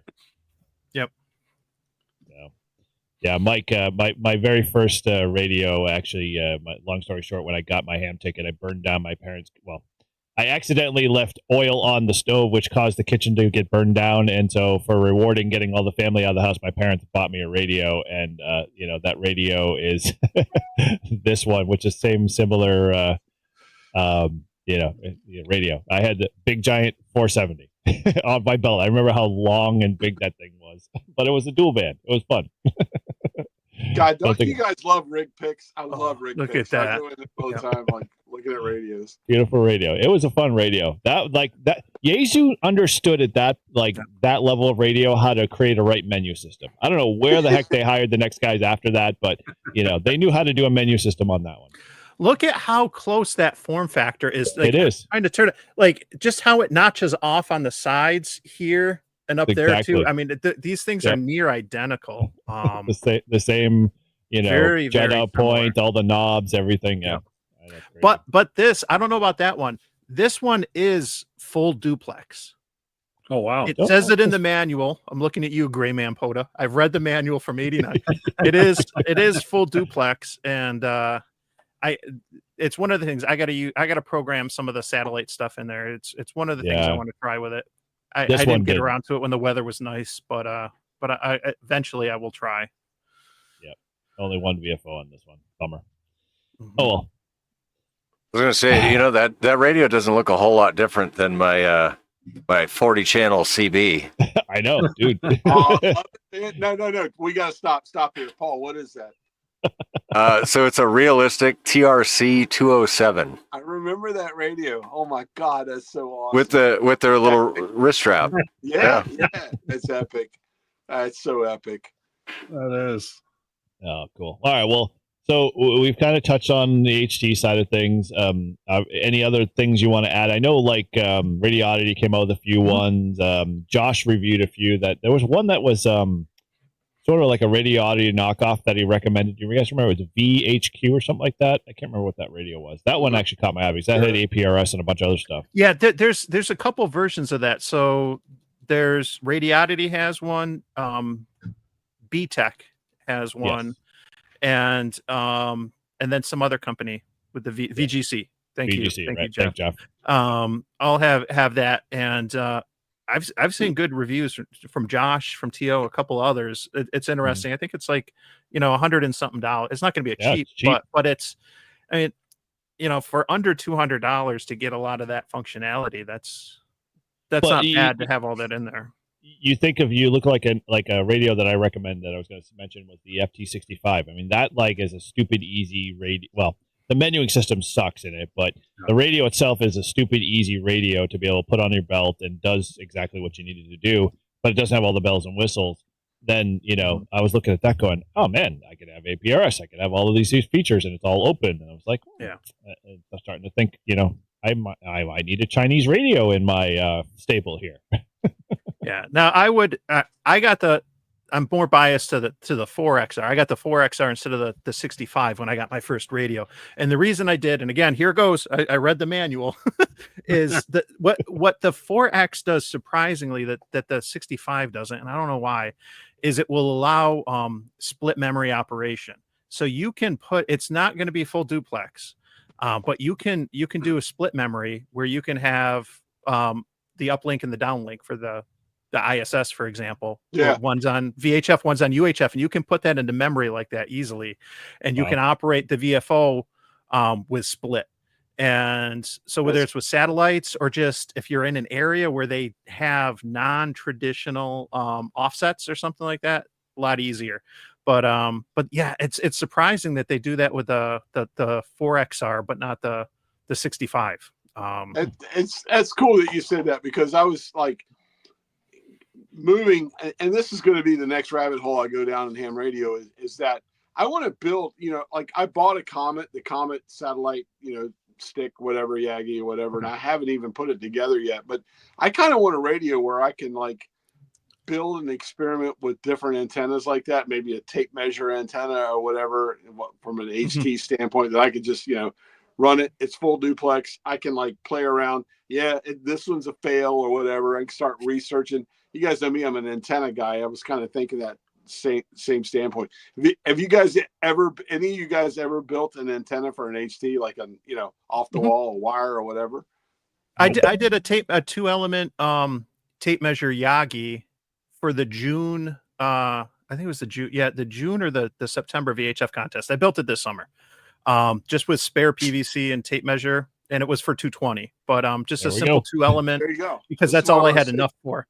And that worked out great. I got plenty of contacts on it, using it with the HT, and it was neat to see turning it, because a lot of people in the VHF contests, even though you're on VHF, they might be on FM, they're still running horizontal because they got big beams and stuff, at their QTH, and everything's horizontal. So that's why I built that Yagi for 220, because I have a J-pole, but the J-pole is vertical. So you're losing a couple S units with cross polarization, and just holding that and being able to turn it, you could hear the difference in the signal drop. It's like, wow, well, like this is real. Like I went up on about, I guess it's been about 3 years ago. I went up on a skyscraper at the top of New York City, all the way to the top, and I snuck a Baofeng up there. Yes, I remember that. Well, when I was talking, I noticed that vertical, I couldn't make a contact, but when I turned just the little rubber antenna on the Baofeng and turned it sideways, everything opened up. You know what I mean? It was kind of crazy how that, that just with that little, lack of a better word, half-arse antenna, you know what I mean? Like doing it that way, whatever. It was amazing. Like you just said, it was amazing the difference I heard from vertical to horizontal. It was a lesson learned for me. It was really cool. Yep. Good stuff. You were asking about like one other additional, kind of stuff is like it's more GMRS instead of ham radio related, but it's the HA1G from Redivus. It's an IP67 rated radio, and it's all programmed for GMRS. And I picked up my GMRS license this year, and especially after Helene and Milton, and it's kind of a handy little thing to have. And I mean, they're $29 on sale right now from Amazon. And it's, like I said, it's $29 is a Black Friday deal, but it's a phenomenal little radio across the board. I mean, stick in a bucket of water. I mean, it's solid. So, if you need to hand it off to somebody, whatever else, it only does GMRS, but I mean, not a bad little radio across the board, but it came out this year. It's pretty phenomenal. It's pretty rugged. Yeah, it is. And it's USB-C. It is USB-C. Yes. So it's like the buzzword of the 21st century. Everything's got to be USB-C. Absolutely. Let's go down that road for sure. Oh God, don't get me going. We'll rope HDMI into that one too. All right. Well, so kind of get the direction here a little bit. So we've definitely been touching a little bit on satellite here, but I want to dive into the accessories a bit. But so from a satellite perspective, any of you guys have any interest in the 905? I mean, obviously the price ticket on that 905 is through the roof. I mean, it's crazy stupid and all the things you'd have to get involved with. But I applaud ICOM for being able to come out with a unit that literally is pretty much turnkey. Yep. And where I am in Western New York and then Southern Ontario, Canada, there are a ton of VHF and microwave enthusiasts. And, I went to my local VHF club in the summer, did a microwave day, and they were out there on, 10 gigs, 78 gigs, whatever. And almost all these guys are running 705s with transverters and stuff. And I talked to a couple of them there, and they'll tell you what it takes to, everything that you got to buy to add on to a 705 to get that into the microwave space. It's just so much easier to buy in the 905. I would absolutely love to have get my hands and dabble in one of those. That'd be neat. And hats off to ICOM for doing that, because I know that's a really small, niche, nerdy space to be in. But that said, I've heard nothing but fantastic things about it. And if you want to be playing up on those bands, 705 or the even better, the 905 is definitely the way to go. Yeah. I'll tell you, I'm really interested in satellites, and the reason being is I'm an old guy. I'm a boomer. I'm the only boomer here probably, but I grew up with the excitement of HF radio and skip and all that stuff. And then as I kind of become a ham or whatever, I look at it like the VHF UHF thing just really doesn't excite me. But the fact of being able to hit a satellite does. I'm sure there's a lot of hams that are in that same boat. You guys got to remember, I was 7 years old watching it on TV when Neil Armstrong landed on the moon. So for me to see the whole, satellites kind of equals space, you know what I mean? And that whole thing is that's really where I want to go with it. So, I as we talked earlier, it's kind of like new hams. There are even old guys that are becoming new hams. I think this is another aspect of ham radio, especially for a new tech that really can't do much with HF. I think the satellite thing, you were talking about accessories. I'm excited about the accessory side of this and what's available to work satellites. Yeah. That's crazy. I mean, the 905 has definitely, we'll say, opened up the game a little bit more. For me, satellite and even microwave stuff always used to be kind of mysterious. It's those guys over there, let them do their thing, and maybe I'll get to that part of the hobby someday when I get a little older. And now it's 905 has just kind of said, hey, you can get into the game. I mean, if you've got some money, you can definitely, afford to pay for, decent equipment. You could start doing contacts. So, there's definitely an improvement there, I think. And Yaesu and others, especially even the Chinese market, I think they should start to kind of open that up space wise and get some of, the price point down on that stuff, because it is a little expensive, but the homebrew community's done it, pretty cheaply.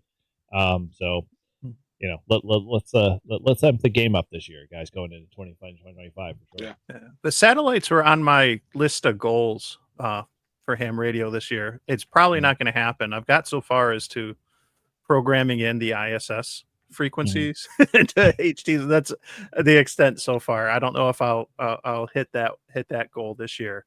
But it's definitely something I want to do. I think it'd be a fun, and it's like a fun challenge, that to have to figure out, and some of the planning, because some of the planning stuff that goes into POTA or building antennas, some of the research and the planning is just as fun as the operating. And so figuring out and learning about the passes, when they're going to be, what are going to be good passes, and everything, and then learning how to aim. And I think that's so cool, to be able to point and hit that bird. I don't know if it's thousands or hundreds of miles away or whatever. So I did a great video on this probably about 2 months ago, chasing weather satellites.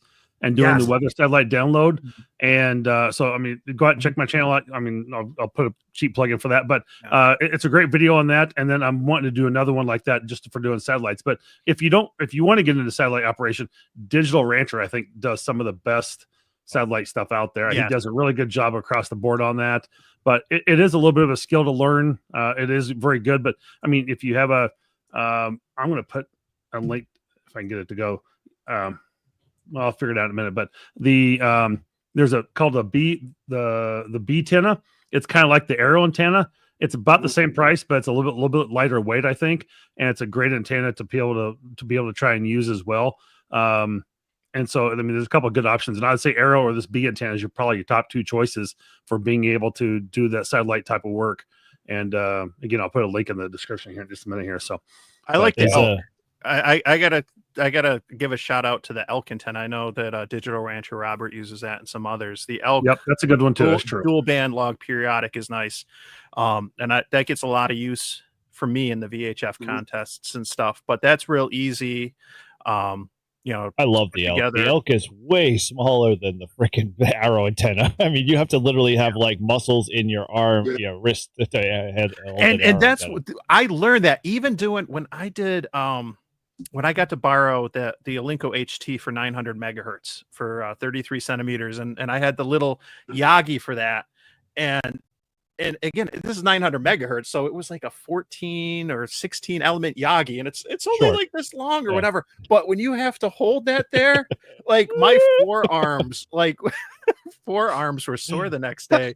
I could not, but like it's real. I'm like, oh my gosh, this is like I gotta switch hands. And but I think if you have to, I'd have to go back and look specific because I don't know what the elk poses for gain right off the top, but I know the Arrow antenna is really good on that. So I have to, again, I don't have that top of my head, but I think you might find a little bit of a difference there. And maybe it's not significant enough to make a difference, but I mean, you're right. You just start doing a satellite pass, and those weather NOAA satellites are like 15 minutes long. I mean, you got an ISS pass is maybe 6-8 minutes tops, and you get a NOAA satellite doing it for 13-15 minutes, and you're going really slow. And, I mean, it does get heavy. Oh my gosh. Yeah, exactly. Exactly, Eric. So it can be a little tough. This is truly the DX of VHF, UHF. You know what I mean? Being a DXer, that's so cool. Satellites to me, it's kind of what's drawing me there. Like, I want that, how far can you go? You know what I mean? It's cool. Yeah, and there's Eric out in Hawaii has done a lot and with satellites, and he's talked. I know there's a certain footprint of coverage depending on how high or low in orbit the satellite is. It's going to limit the footprint of like where you can cover, and how far out that you can get with it. And I think that's even like a neat factor. And I would imagine for us on the East Coast, it might be a little bit easier to get into Europe, but then also get further out to, towards the West in the US and everything. We might be in a pretty, I don't know how much there's going to be once you get a little bit further north, than Ontario, there's not a whole lot. But yeah, no, I think we might be in a good position to maybe take advantage of the footprint you get from the passes. Well, thank you, Hebnetics, there for the $5 super chat there. Appreciate that. That's a true statement, Mike, because I'll be honest with you. One of my first lows, even before ham radio, is I'm a medium wave DXer. I've noticed being up here in the Northeast, going that way to Europe, it's like night and day compared to being farther south or whatever. So I think using that same analogy from like maybe hitting a satellite and coming down in Ireland, the UK, and then that western part of Europe is probably very possible with with satellite. Very cool. Well, so let's see how many countries we can work with the bow thing next year, Walt. Challenge noted. Challenge noted. Very cool. All right. Well, let's get into my favorite kind of section here because we're obviously getting here almost in the top of the hour, but second hour, I should say. We're way past the first hour. This is almost ham radio clubhouse territory. So yeah, let's talk accessories, guys, because my list is pretty long here, but who wants to kind of take the torch and run with it for accessories, this year? And I'll run with it. The halibut Haliki Oh, nice. Okay. So absolutely, that's going to be, I think, be one of the top-notch products of the year that he's come out with. I think he came out with it this year. Maybe it was late last year, but I'll be using that for my push to talk when operating on a smart SDR for operating SmartLink through the Flex, and I'll be using that to key, put in my push to talk or my foot pedal to be able to operate the SmartLink through my computer, through my Mac. So one of those are arriving tomorrow. So I'm really excited about using that. I'm hoping to play with it tomorrow a little bit. So it's got a couple other options too, as well. Like, I mean, that's like kind of why he created it originally, but he also like it's just kind of exploded in terms of the function and features it can offer. So yeah, good little device. Yep. So cool. I think it's one of the cool ones of the year. So yeah, I'm game with that one. Cool. What else? Anybody else got anything? Accessory of the year. Accessories that are brand new this year. Oh, yep, there it is. We're done. Yep, there it is. Those things. Oh, no, there's better than that. those have been. Those are so helpful, and I can't believe it took hams this long to kind of come up with that. Those are good. I picked up a couple at Hamvention, and I gotta look and see if there's a Black Friday deal on any of those WAGO connectors and pick some up to do them from home. But, Club Gear Online has them online. He's got them. Trying to find the URL I bought them from him. Go to PhotoGear.com or Club Gear. Yeah, I'm trying to search the page to grab it. Yeah. The other thing is I got really cool. I had a guy 3D print, but it's a little box like this, and it's got a switch on the top, and it's got a power pole on this side and a power pole on this side, and it's got a fuse in there. And anyway, you can just plug your power poles into that. You can flip whatever you need on and off. Mm-hmm. Now it's a 3D printed. I mean, just a little homemade jobber, but I mean, pretty slick little device overall to have handy, you know? Yep. So yeah, if you're looking for the gadget of the year that's been, overexposed, and this is actually what you should pay for these things, not the $25 to $30 I've seen at Hamfest. Quicksilver sells them for $19 a piece. It's crazy. Yes. Like, dude, the parts are like no more than like $1. I'll say it's got a little bit more than that invested in it. I know exactly what it is, being my brother, but yeah, it is a little bit more than that. And the thing is, I mean, you can tear it apart and dissect it and tell you exactly what it is. But in between the power pole and the WAGO connector, there's I think it's a 10 or 12 gauge wire, and it has to be, just exactly like a certain length. And so he spent a ton of money. I mean, like $2,000 to buy a machine that cuts that wire, to that exact length.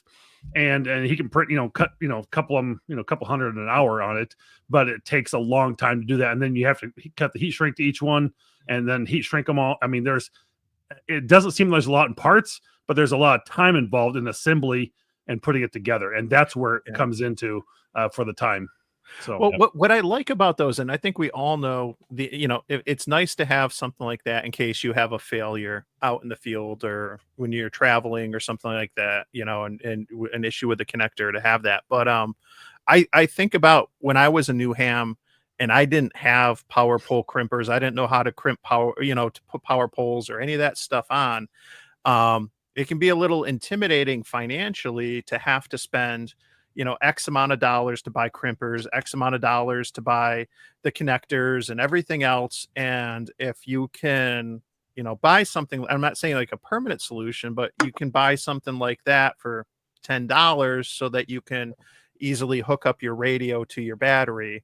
I'm definitely all for that because it's, getting started from scratch in the hobby, it can be pricey. You start factoring in some of these tools and things like that you might not use a lot. They're incredibly helpful. And I obviously picked up, one of the power pole kits from, I think it was Gigaparts or something, where I got the crimpers and everything. But I think for people starting out, it's nice to have that option to just, clip them on and run with it. Yeah. Yeah, totally. I mean, I've got one in my, I keep one in my toolkit. I keep one in my Poda bag. I keep one in the truck. Just never know. Yeah. All right. Anybody else got a couple? Because I've got a few loaded here, but I want to see if you guys. I've got something for. I mean, I know we've kind of gotten away a little bit. We're getting back to it, HF, but poles. Poles are an important thing if you're going to build portable. Mike knows. He and I both build a lot of Mass. HF vertical type antennas or whatever. I really think the best bang for the buck, and probably I'm not lying, and I'm friends with Callum, but I'll say this: the best purchase I ever made in ham radio was my DX Commander 10-meter expedition pole. That pole is amazing. It's small. I can like take it anywhere. I've flown with it. I've gone with it everywhere. And the one I have now is like beat to HELL, but it's still there. Just the pole itself, the expedition, everybody, like people ask me and they go buy the other 10-meter pole. The expedition pole is the pole that you can like, and it's under $100. I think you can get it right now at what is it? DX Engineering is selling it for that's not the expedition. That was too long. That's the regular 10-meter pole. The expedition the smaller one. Short, man. I mean, that thing's probably like maybe tops 30 inches long. It's small. Yep. But yeah, I've got a. If you look at my channel, every antenna I build that's like the halfway vertical for 20 meters, all that, I use the expedition pole. I think seriously, if you're a ham and you're thinking about going out and building antennas, you will not be sorry if you go out and get the DX Commander Expedition 10-meter pole. It's just a great. I think if you go up and just hit poles, I'm not sure there. Yeah, and the carbon fiber masts have their place if you're really concerned about weight and portability and stuff, like especially like soda. But you get a fiberglass pole, and then you don't need to worry about doing verticals, something that Walt's really passionate about. And and if you got that 10-meter, you're pretty much set for a whole host of verticals you can make with that, from like Rybakoffs to quarter waves on 40 meters and end-fed half waves on 20, and everything in between. Like, you got that covered with a pole. All you need is that pole and some electrical tape. Tape the wire to the pole, and you're rocking and rolling. So, well, funny you say that, because it's got a book coming out with a whole lot of antennas you can put on that. We're gonna touch base on that in a second, I'm sure. But the 10-meter pole, I like in my video that'll be coming out soon. I've got one for my mobile HF setup, but I mounted my 10-meter pole, the DX Commander, inside under the lip of the truck bed. So literally, I bought the hitch. I had to shave off the original like kind of rough edges on the bottom of the 10-meter pole from DX Commander, but now I can slide it in my hitch mount. And literally, in one of the videos that's coming out soon for me, I've got the 10-meter pole up, my Reliance antenna fed off of it, and I went even as far as putting a little bulkhead connector on the back of the bumper that feeds into the truck. So now I can just feed the antenna right at the bottom of the bumper, and I'm on the air on a wire antenna. And I was like, oh, this is so much fun. So and the other option, very similar to what you're talking about, what I do all the time is I have one of those drive-on flagpole stands. Yeah, similar. Yep. And I just, it's in the back of my Jeep right now. I just drive on that, tape the wire to the pole, drop it in the stand, and then run. I mean, I can basically run a small, 15, 16 feet of coax right into the dash of the Jeep, probably choke it. And then if it's pouring down raining or what I'm expecting a New England winter here, I'm going to be doing a whole lot of sitting in the Jeep at the beach, when it's like 25 degrees outside and operating. So it's pretty cool. Matt's got a good question there. Spider Beam 10-meter or Expedition? Like, I don't know. They're both good good mass. If you're going with a Spider Beam, get to 12. I don't want, yeah, right. Go bigger. Bad about Spider Beam, because I'm sure it's great. At Dayton, I bought the 12-meter Spider Beam pole. That thing I feel like I'm carrying a center block when I'm trying to get to me. So I don't know their 10-meter pole. I don't know where their 10-meter pole does, but their 12-meter pole is it's a great pole. But I mean, yeah, it's great for me to pull up in the Jeep and use it. But if I'm going to walk down to the beach, that thing is heavy. I mean, it is super, super heavy. And that's why I love that Expedition pole so much. I'll be honest with you. My 10-meter DX Commander Expedition pole is easier to carry to the beach than my 7-meter pole. I've literally made short antennas and taken the 10-meter pole, because the Expedition 10-meter, because it's easier to carry than the 7-meter pole. That Spider Beam is pretty beefy.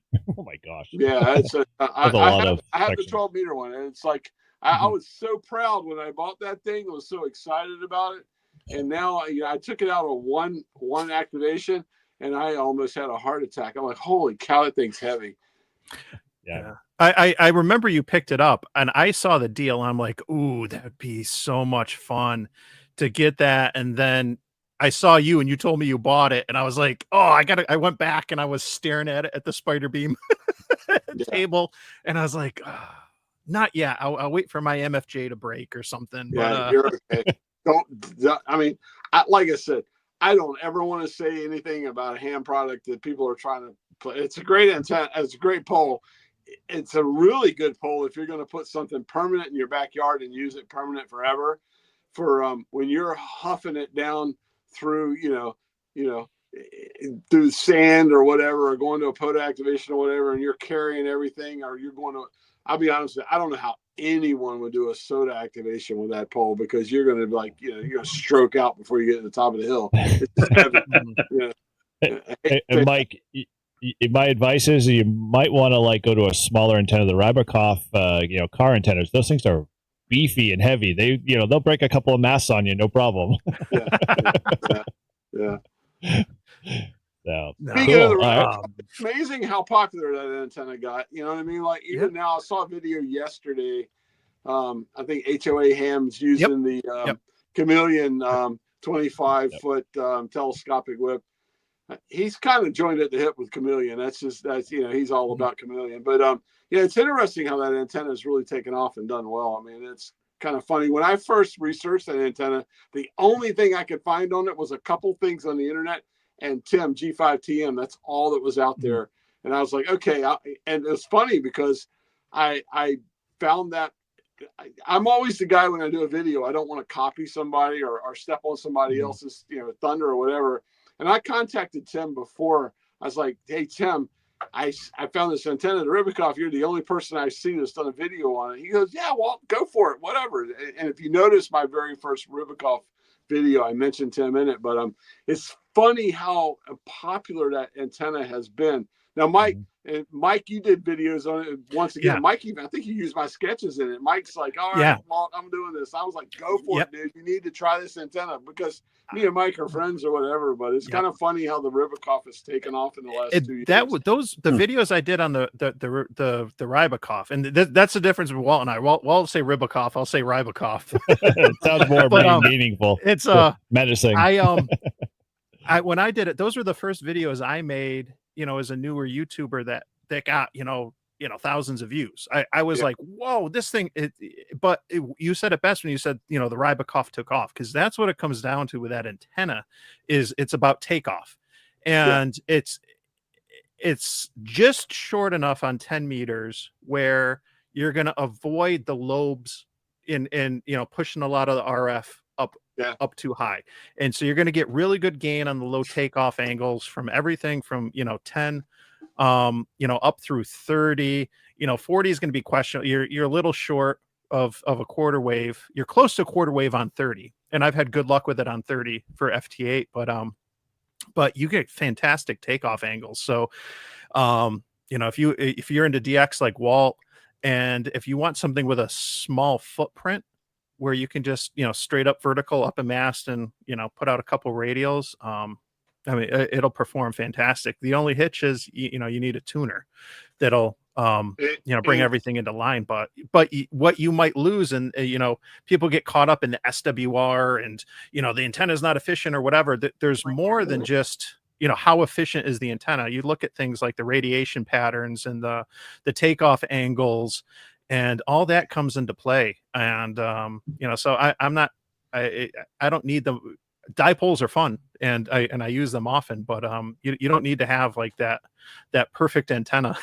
and the Rybakov is nice. If you break it down, at the end of the day, it's all about decibels, not SWR and wattage. And how many dBs are you getting out? Yeah, you're going to have loss on an antenna like that, but look like me. I'm 20 watts. Okay, so we'll do the theory. With the Rybakov, a perfect antenna, let's just say I'm putting out one isotropic, one, and then the loss or whatever. Now I'm putting out like 0.9. Who cares? You know what I'm saying? It's like you're really still getting that signal out. You know what I mean? It's like that's where I've always said people overthink it. But getting back to the Ribikoff, you know, that and where we started down the road with a 10-meter pole. The thing about the Ribikoff is it is 7.6 meters long. So you do need pretty much either a 10-meter pole or you need to take a 7-meter pole and maybe like tape. Well, I do this a lot with my 7-meter pole. I got like another little stick or something. I'll tape it on the top of it and run the wire all the way up to the top of the pole. Yep. Yeah, there's a few other folks in the chat mentioning Reliance antennas. I wholeheartedly agree. They are great, small form factor antenna, but a lot of, might with those antennas for sure. So if you haven't checked them out, you can definitely go over to Reliance Antenna. They're, widely used in the YouTube community. I know, Matt, we all know Matt well here. He's a big near participant. And so, yeah, we love his antennas and he's doing some awesome stuff with that stuff. Yeah. So cool. Yeah, there is definitely in the mast world, there's definitely a vacancy for 8-meter masts. You'll see a lot of that are like the 7-meter or so, but the 8-meter, like if somebody came out with an 8-meter carbon fiber mast that did collapse down to a reasonable size, to like make even it 17 inches is fine. Like I mean that's doable in a pack. I mean that's like the size of a trekking pole if you're going to use it for soda. But the 8 meters would be nice to see. The squirrel's turning in my mind now. If you guys have seen Sean Ham Radio, dude, he's like gone out and got the 6-meter mast. I think we need a Coastal Waves and Wires 8-meter mast. Yes, I got to find the maker. All right. Well, any other additional accessories? I got a couple myself, but I'll leave it open to you guys if you got to throw anything in the ring. There was like, let me pull this up. Who Jody in the chat mentioned the the crowbar, the mini bar. I still got to pick one of these up, but the crowbar circuit, that was phenomenal. That's a nice little easy bit of kit to pick up and something that can be very helpful. I don't have anything set up I don't have a shack at my house. Everything I do is portable, so I haven't like gravitated for something like that much. But I got to pick something up. That's nice. Okay, so I haven't. I'll throw this in the ring because I know no one's mentioned it yet. But I'm a big 891 user. We all know. So no one's mentioned the DR891. Like that is a phenomenal. Like I can't tell you how awesome the 890 that whole 891 DR digirig setup is. I'm trying to find the page. Here we go. This little device is like I had the original, and the original was awesome. But the original had like 4 cables. Now, again, I'm only saying that we boiled it down to 3 cables, but like it just freaking works out of the box. I mean, I have been super impressed with the 891 and being able to hook it up on my radio with the 891, and it's been just flawless. And so it definitely holds a the main spot in my pack for being able to do digital when I do digital. Nice. I'm a big sideband guy, but yeah, the 891 for the money and the setup of it is perfect. I mean, they definitely stepped it up. They provide all the cables, and the only thing you have to provide is a USB-C cable. So, you put a little, RF choke on the end of it, and, you'll be good to go, or a ferrite choke, I should say, not RF choke. And on the USB-C side, and you're off to the races. It's a great little, setup there for 891s if you got one. So I would say run out and grab one. I'll stick with the old school one that I've got. Again, you're not going to miss much if you got one already. You're not going to see much more of a gain by going to the 891. But if you got an 891 and you don't have one before, that's the way to go. The FT8's not real radio anyway. Oh, just kidding. You're a huge embarrassing failure. Oh my gosh! Wow. That was harsh. Wow. That hurt. Yeah, really, no joke. But if you get your WinLink address, fixed and nope, never. Away, you can use it never. I got Paul for that. I'm good. I'm over here like sitting on my hands right now. So send all my WinLink email to Paul N1OG. I'll pick it up there. All right, so I've got one that is kind of turning me on. To CW. I'm not a CW guy. I struggle with it. I hate it. But Mike, if you guys all catch the video Mike did, K Murder did with the the new nameless modern Morse key. You guys see that? Yep. I have not. I'm not. This no. one, beautiful. I mean, like, this would turn me to become a CW guy just alone. This thing is so, like, it's built out of a chunk of aluminum. The paddles are aluminum. The innards and everything are all, like, designed. Like, go check out the video, and Paul, if you can grab the link from K Murder's page on this one, when he did the review of it. He's coming out with like a whole bunch of different like colors and, you know, function, you know, so you can interchange all these parts. So like if you want to change the top to be like yellow and the bottom to be black, you could do that. He's really just like making this like the thing, but it literally is a full keyer, iambic keyer, and it's like a tank, but it's super small. And like I'm looking at go, man, for $215, I'd be a CW guy. I mean, like, this is just like one of those cool little keyers. And from, if you look at Mike's video,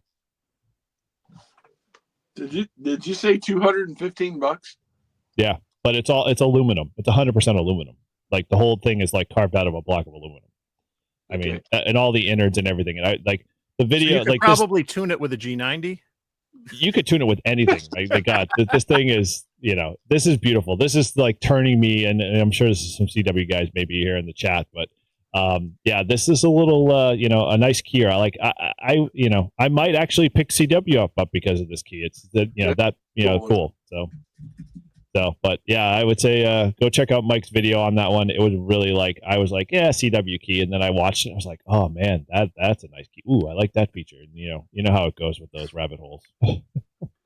Yeah, I just bought one from CWMorse.us. It was like $68 for it because it's like, all right, am I really going to get into CW this next year or not? But it's like, all right, I'll spend $60 on a key just to play with it and practice with it a little bit, just to start out with. But you're right, that is a sweet little key. I like that kind of aluminum build on it and everything. I like that. That looks sharp. So yep. Yeah, it's really, he really designed it to like be repairable in the field. So like literally everything is, you know, he has a replacement part for it. So it's like kind of like you buy the base model and then, you know, you basically add on and create your own key customized to your liking and your feel. And, you know, it's really pretty cool. So I'm going to say this, and this isn't against CW. This is how bad I am. This New Year's Day will be the 4th year in a row. My New Year's resolution will be to master to try CW. I'm with you, Walt. I'm with you. I may sound really crazy. We're going to put a little plug in for him, but the Long Island CW Club, if you want to learn how to do it, yeah, that's where you really go and start. I've been on that road, and then I just get sidetracked. It's just me. Well, that's where I'm at right now. I started going down that road. I got a little sidetracked here, so I got to get back into it. I got to download their schedule, so I have a more of a regular routine to do it. But that's where I want to go with it this next year. So the great thing about those guys, though, is when you fall off, right? They send you an email and they say, "Hey, listen, we realize you've been away. For $60, you could be a life member and just pick it back up whenever you get around to it." Yeah. And so that's what I did, because I know at some point I'm going to get back into it. And I got a key on Amazon that it's got some nice magnets, got great reviews. And so it should be the really good portable POTA key. I just gotta get back into it. Yep. I'm with you. All right. Well, any other ads that we got for accessories? I can't think so. I can't think. Of I got one.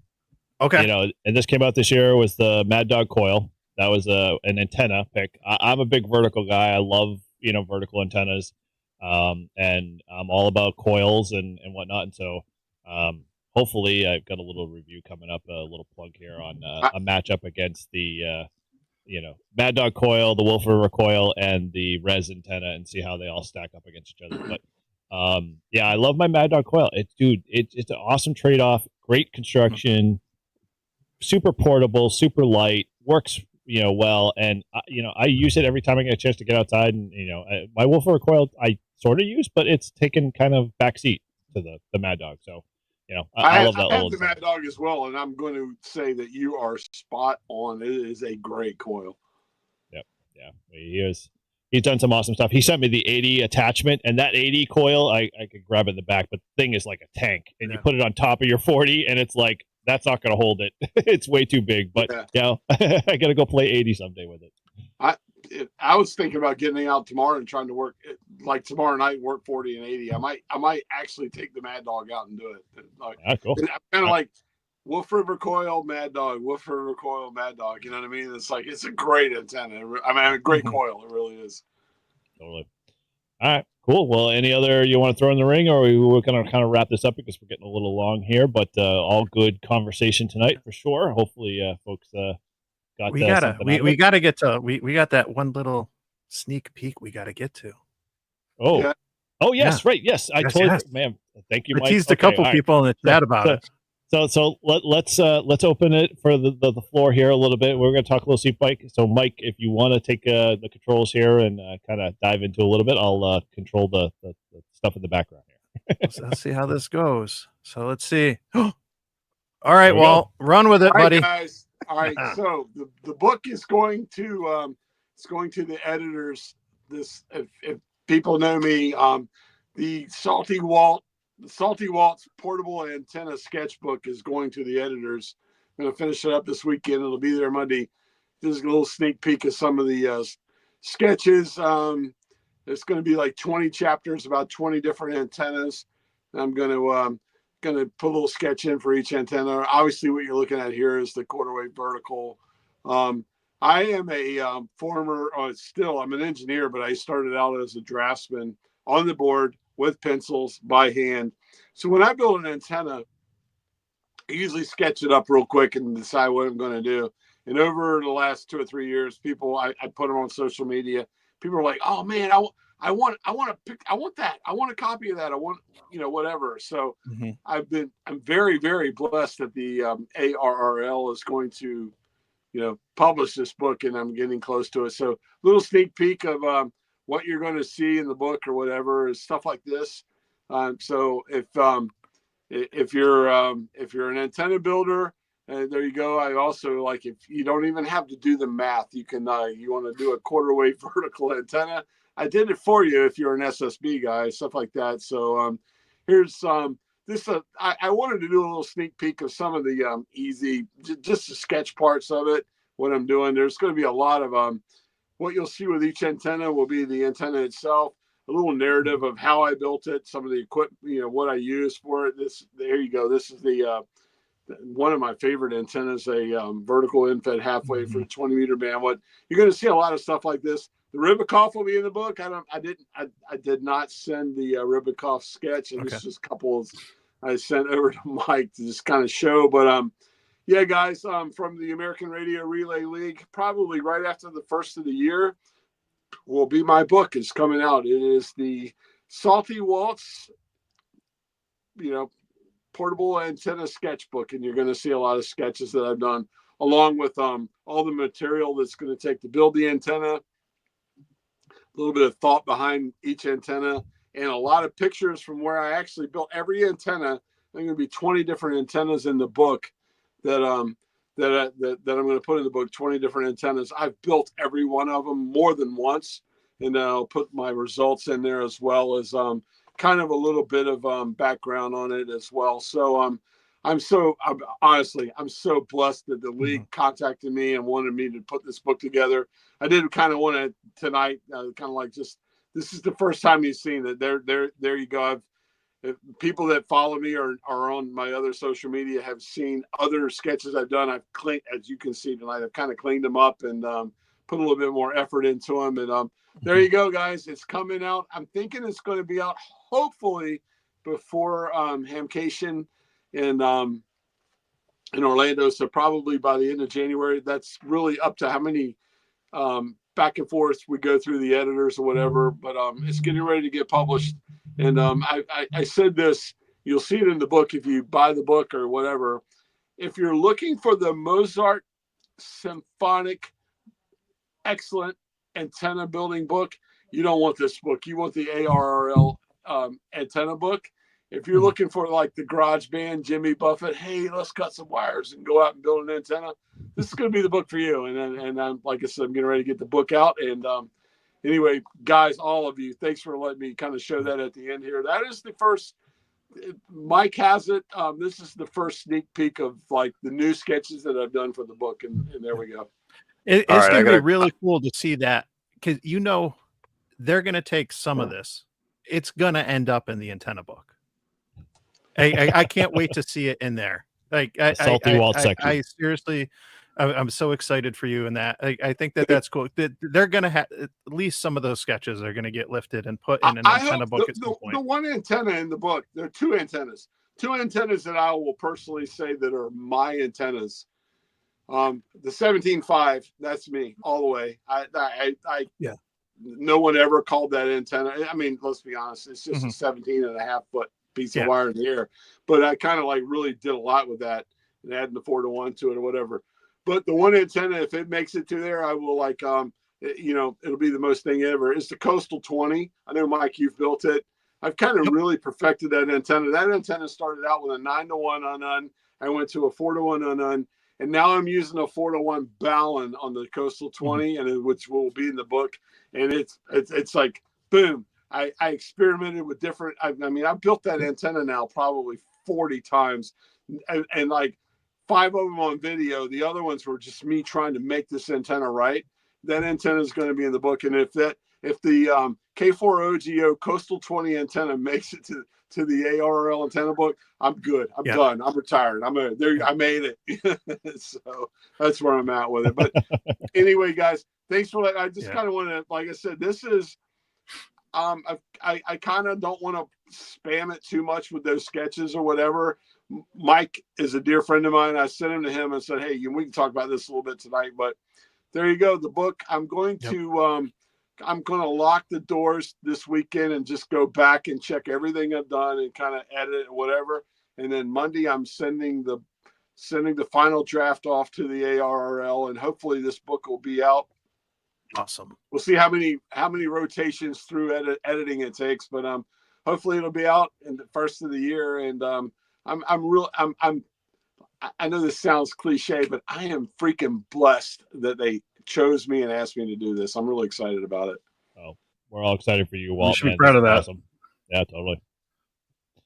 Well, thanks. All right. Well, so let's kind of put a little bow on this. Again, thank you everybody in the chat. It's been an awesome conversation to see. We've had about 34, almost 40 people in the show tonight. So appreciate you guys all hanging out with us. And I know we went a little long, but it was an awesome conversation for sure. So let's kind of go around the horn real quick, and you can kind of just let us know what's going on with your channel and what's going on in the future. And we'll start with you, Mike. Go ahead. Oh, Jesus. I was about to reply to John in the chat. You can't do two things at once. I am not a multitasker, and I'm not ashamed to admit it. We all are. I just did a video on my little VHF Go kit, which is just, kind of what I have ready to go when I'm traveling for work, family vacations. I've flown with it, whatever. It's just, some of the gear I bring with my HT, the Yaesu 4XR, so that I can play radio on the road. But I did a video this summer or back in the fall, I can't remember when, on my ICOM 705 bag.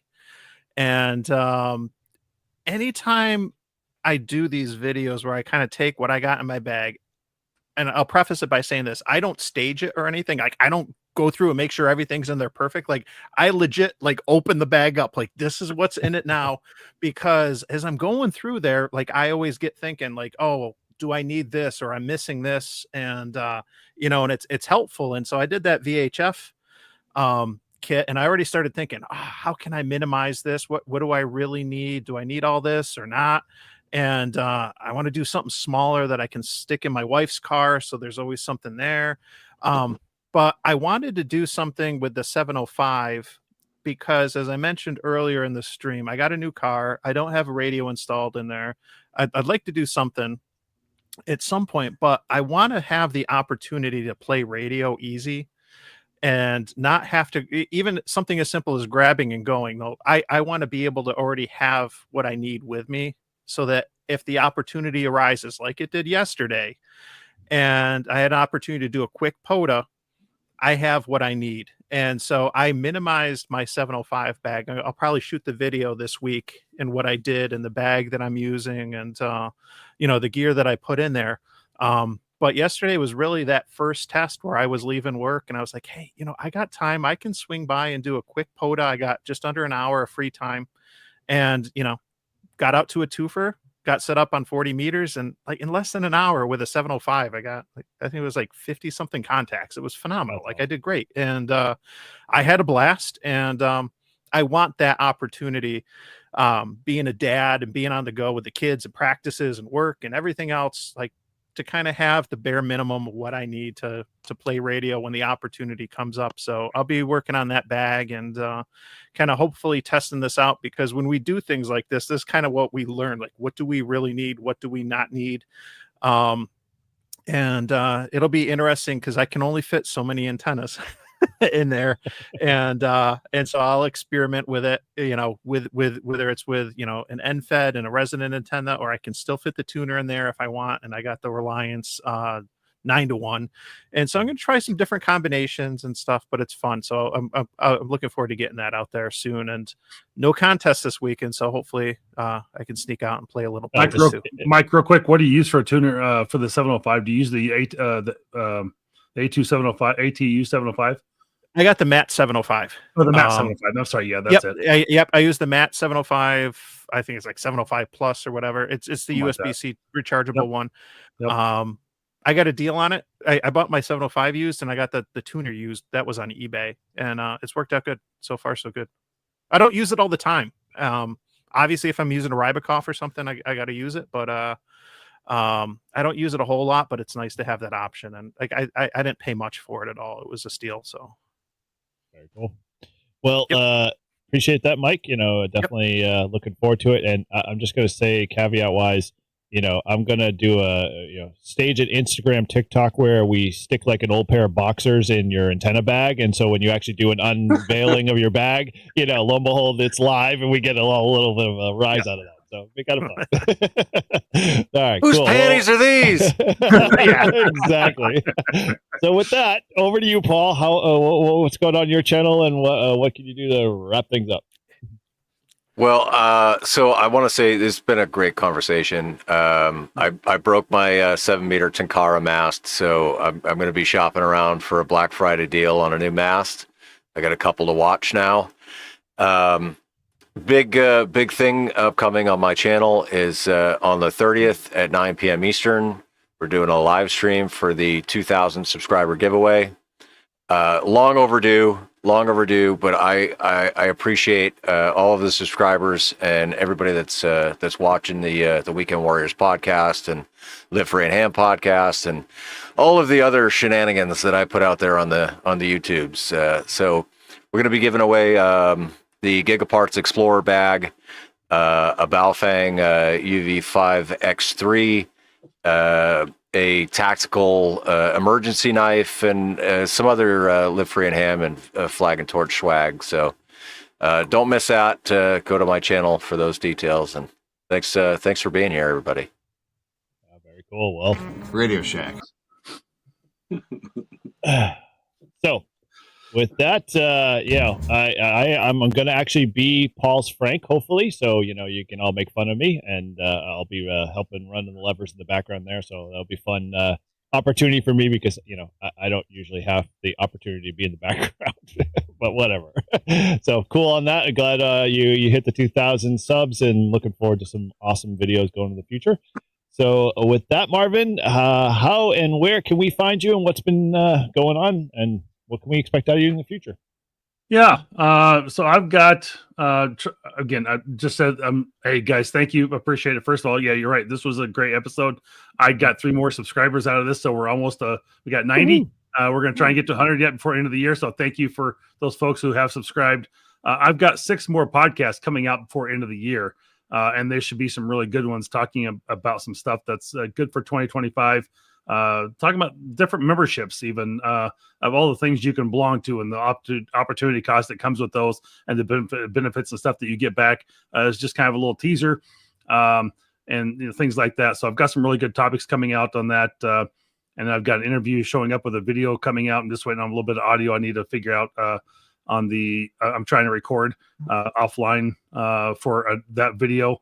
And then again, I've got that Ham Radio Guy podcast coffee. My Shopify site will be coming out, so I'll be posting that on Twitter, and we'll try and put it out here on N1JUR's Discord channel as well.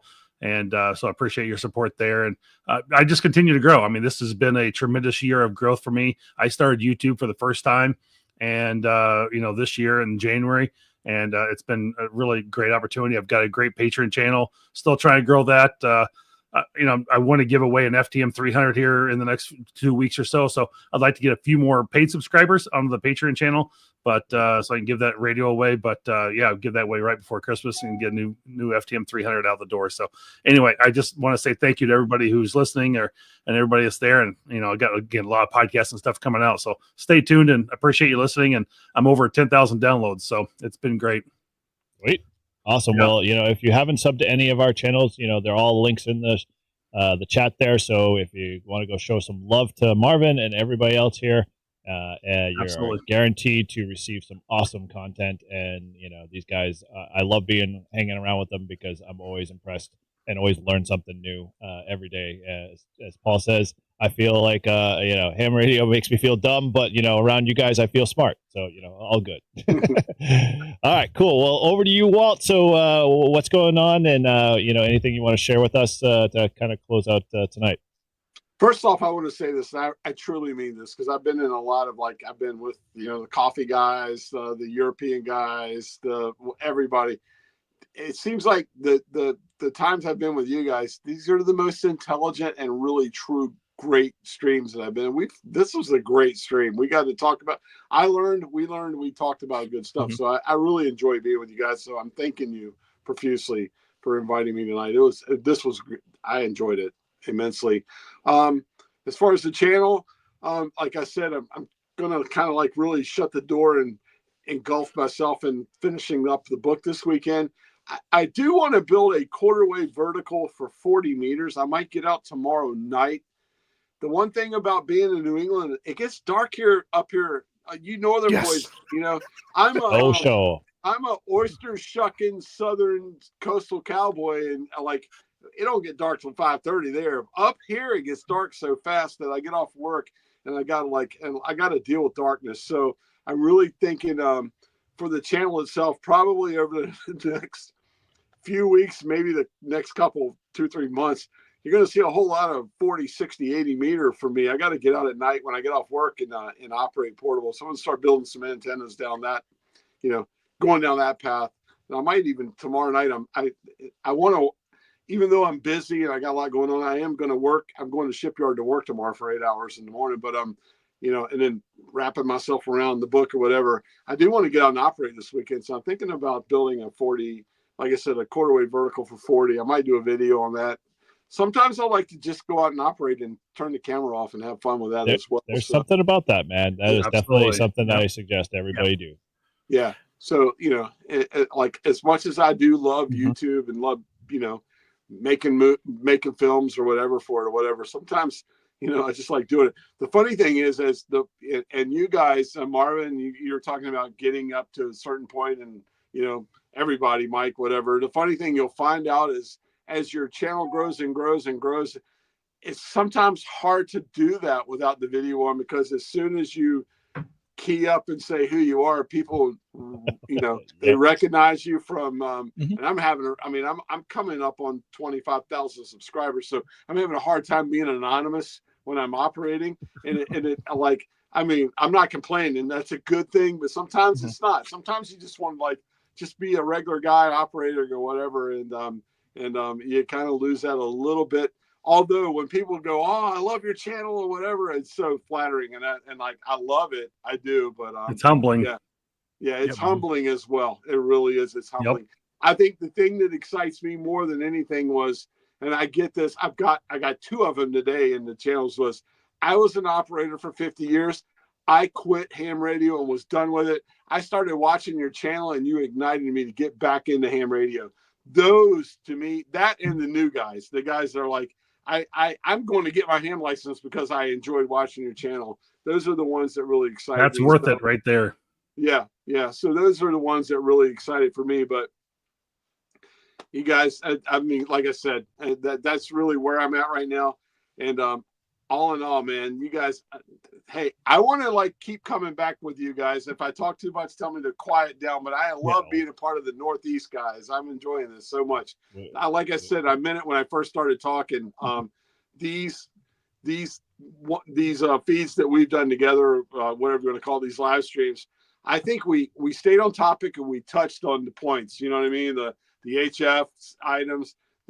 I learned, you know, like I told you guys, tell me what I need as far as like operating sats, whatever. This live stream is really valuable, and I hope that like people that watched it got something out of it, because me even being here, I did as well. So thank you guys. You rock.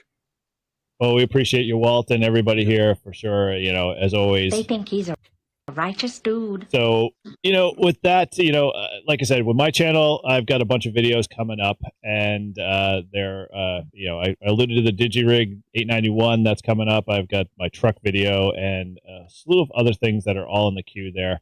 But, you know, I enjoy hanging out with you guys. This is kind of the relaxing scenario for me, because in essence, you know, I don't have to put any pressure to put a video together or cut a right angle or, you know, make sure I've got the antenna position just in the right, you know, view.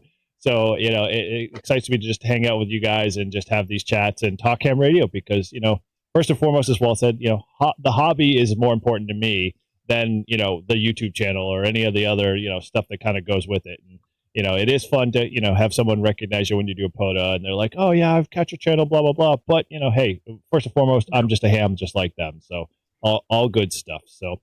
Yeah, you know, one more quick thing, if I can. Oh, when you're done, Eric. Yeah. Like, no, go ahead. Yep, fire away. Just the other thing is Winter Field Day coming around January 25th, 26th, something like that for 2024. And I mean, I know I won't be able to I might be able to make it on a December channel, but just, you know, for you guys watching, start thinking about those Winter Field Days and getting those put together in your plans, and go out and submit your location. I know I've had a lot of people go, hey, how can I find the local location for somebody doing Winter Field Day? Go out to our site and put it on the map where you're operating, either private or publicly, and it lets people know, and we appreciate it too. So. Yeah, totally.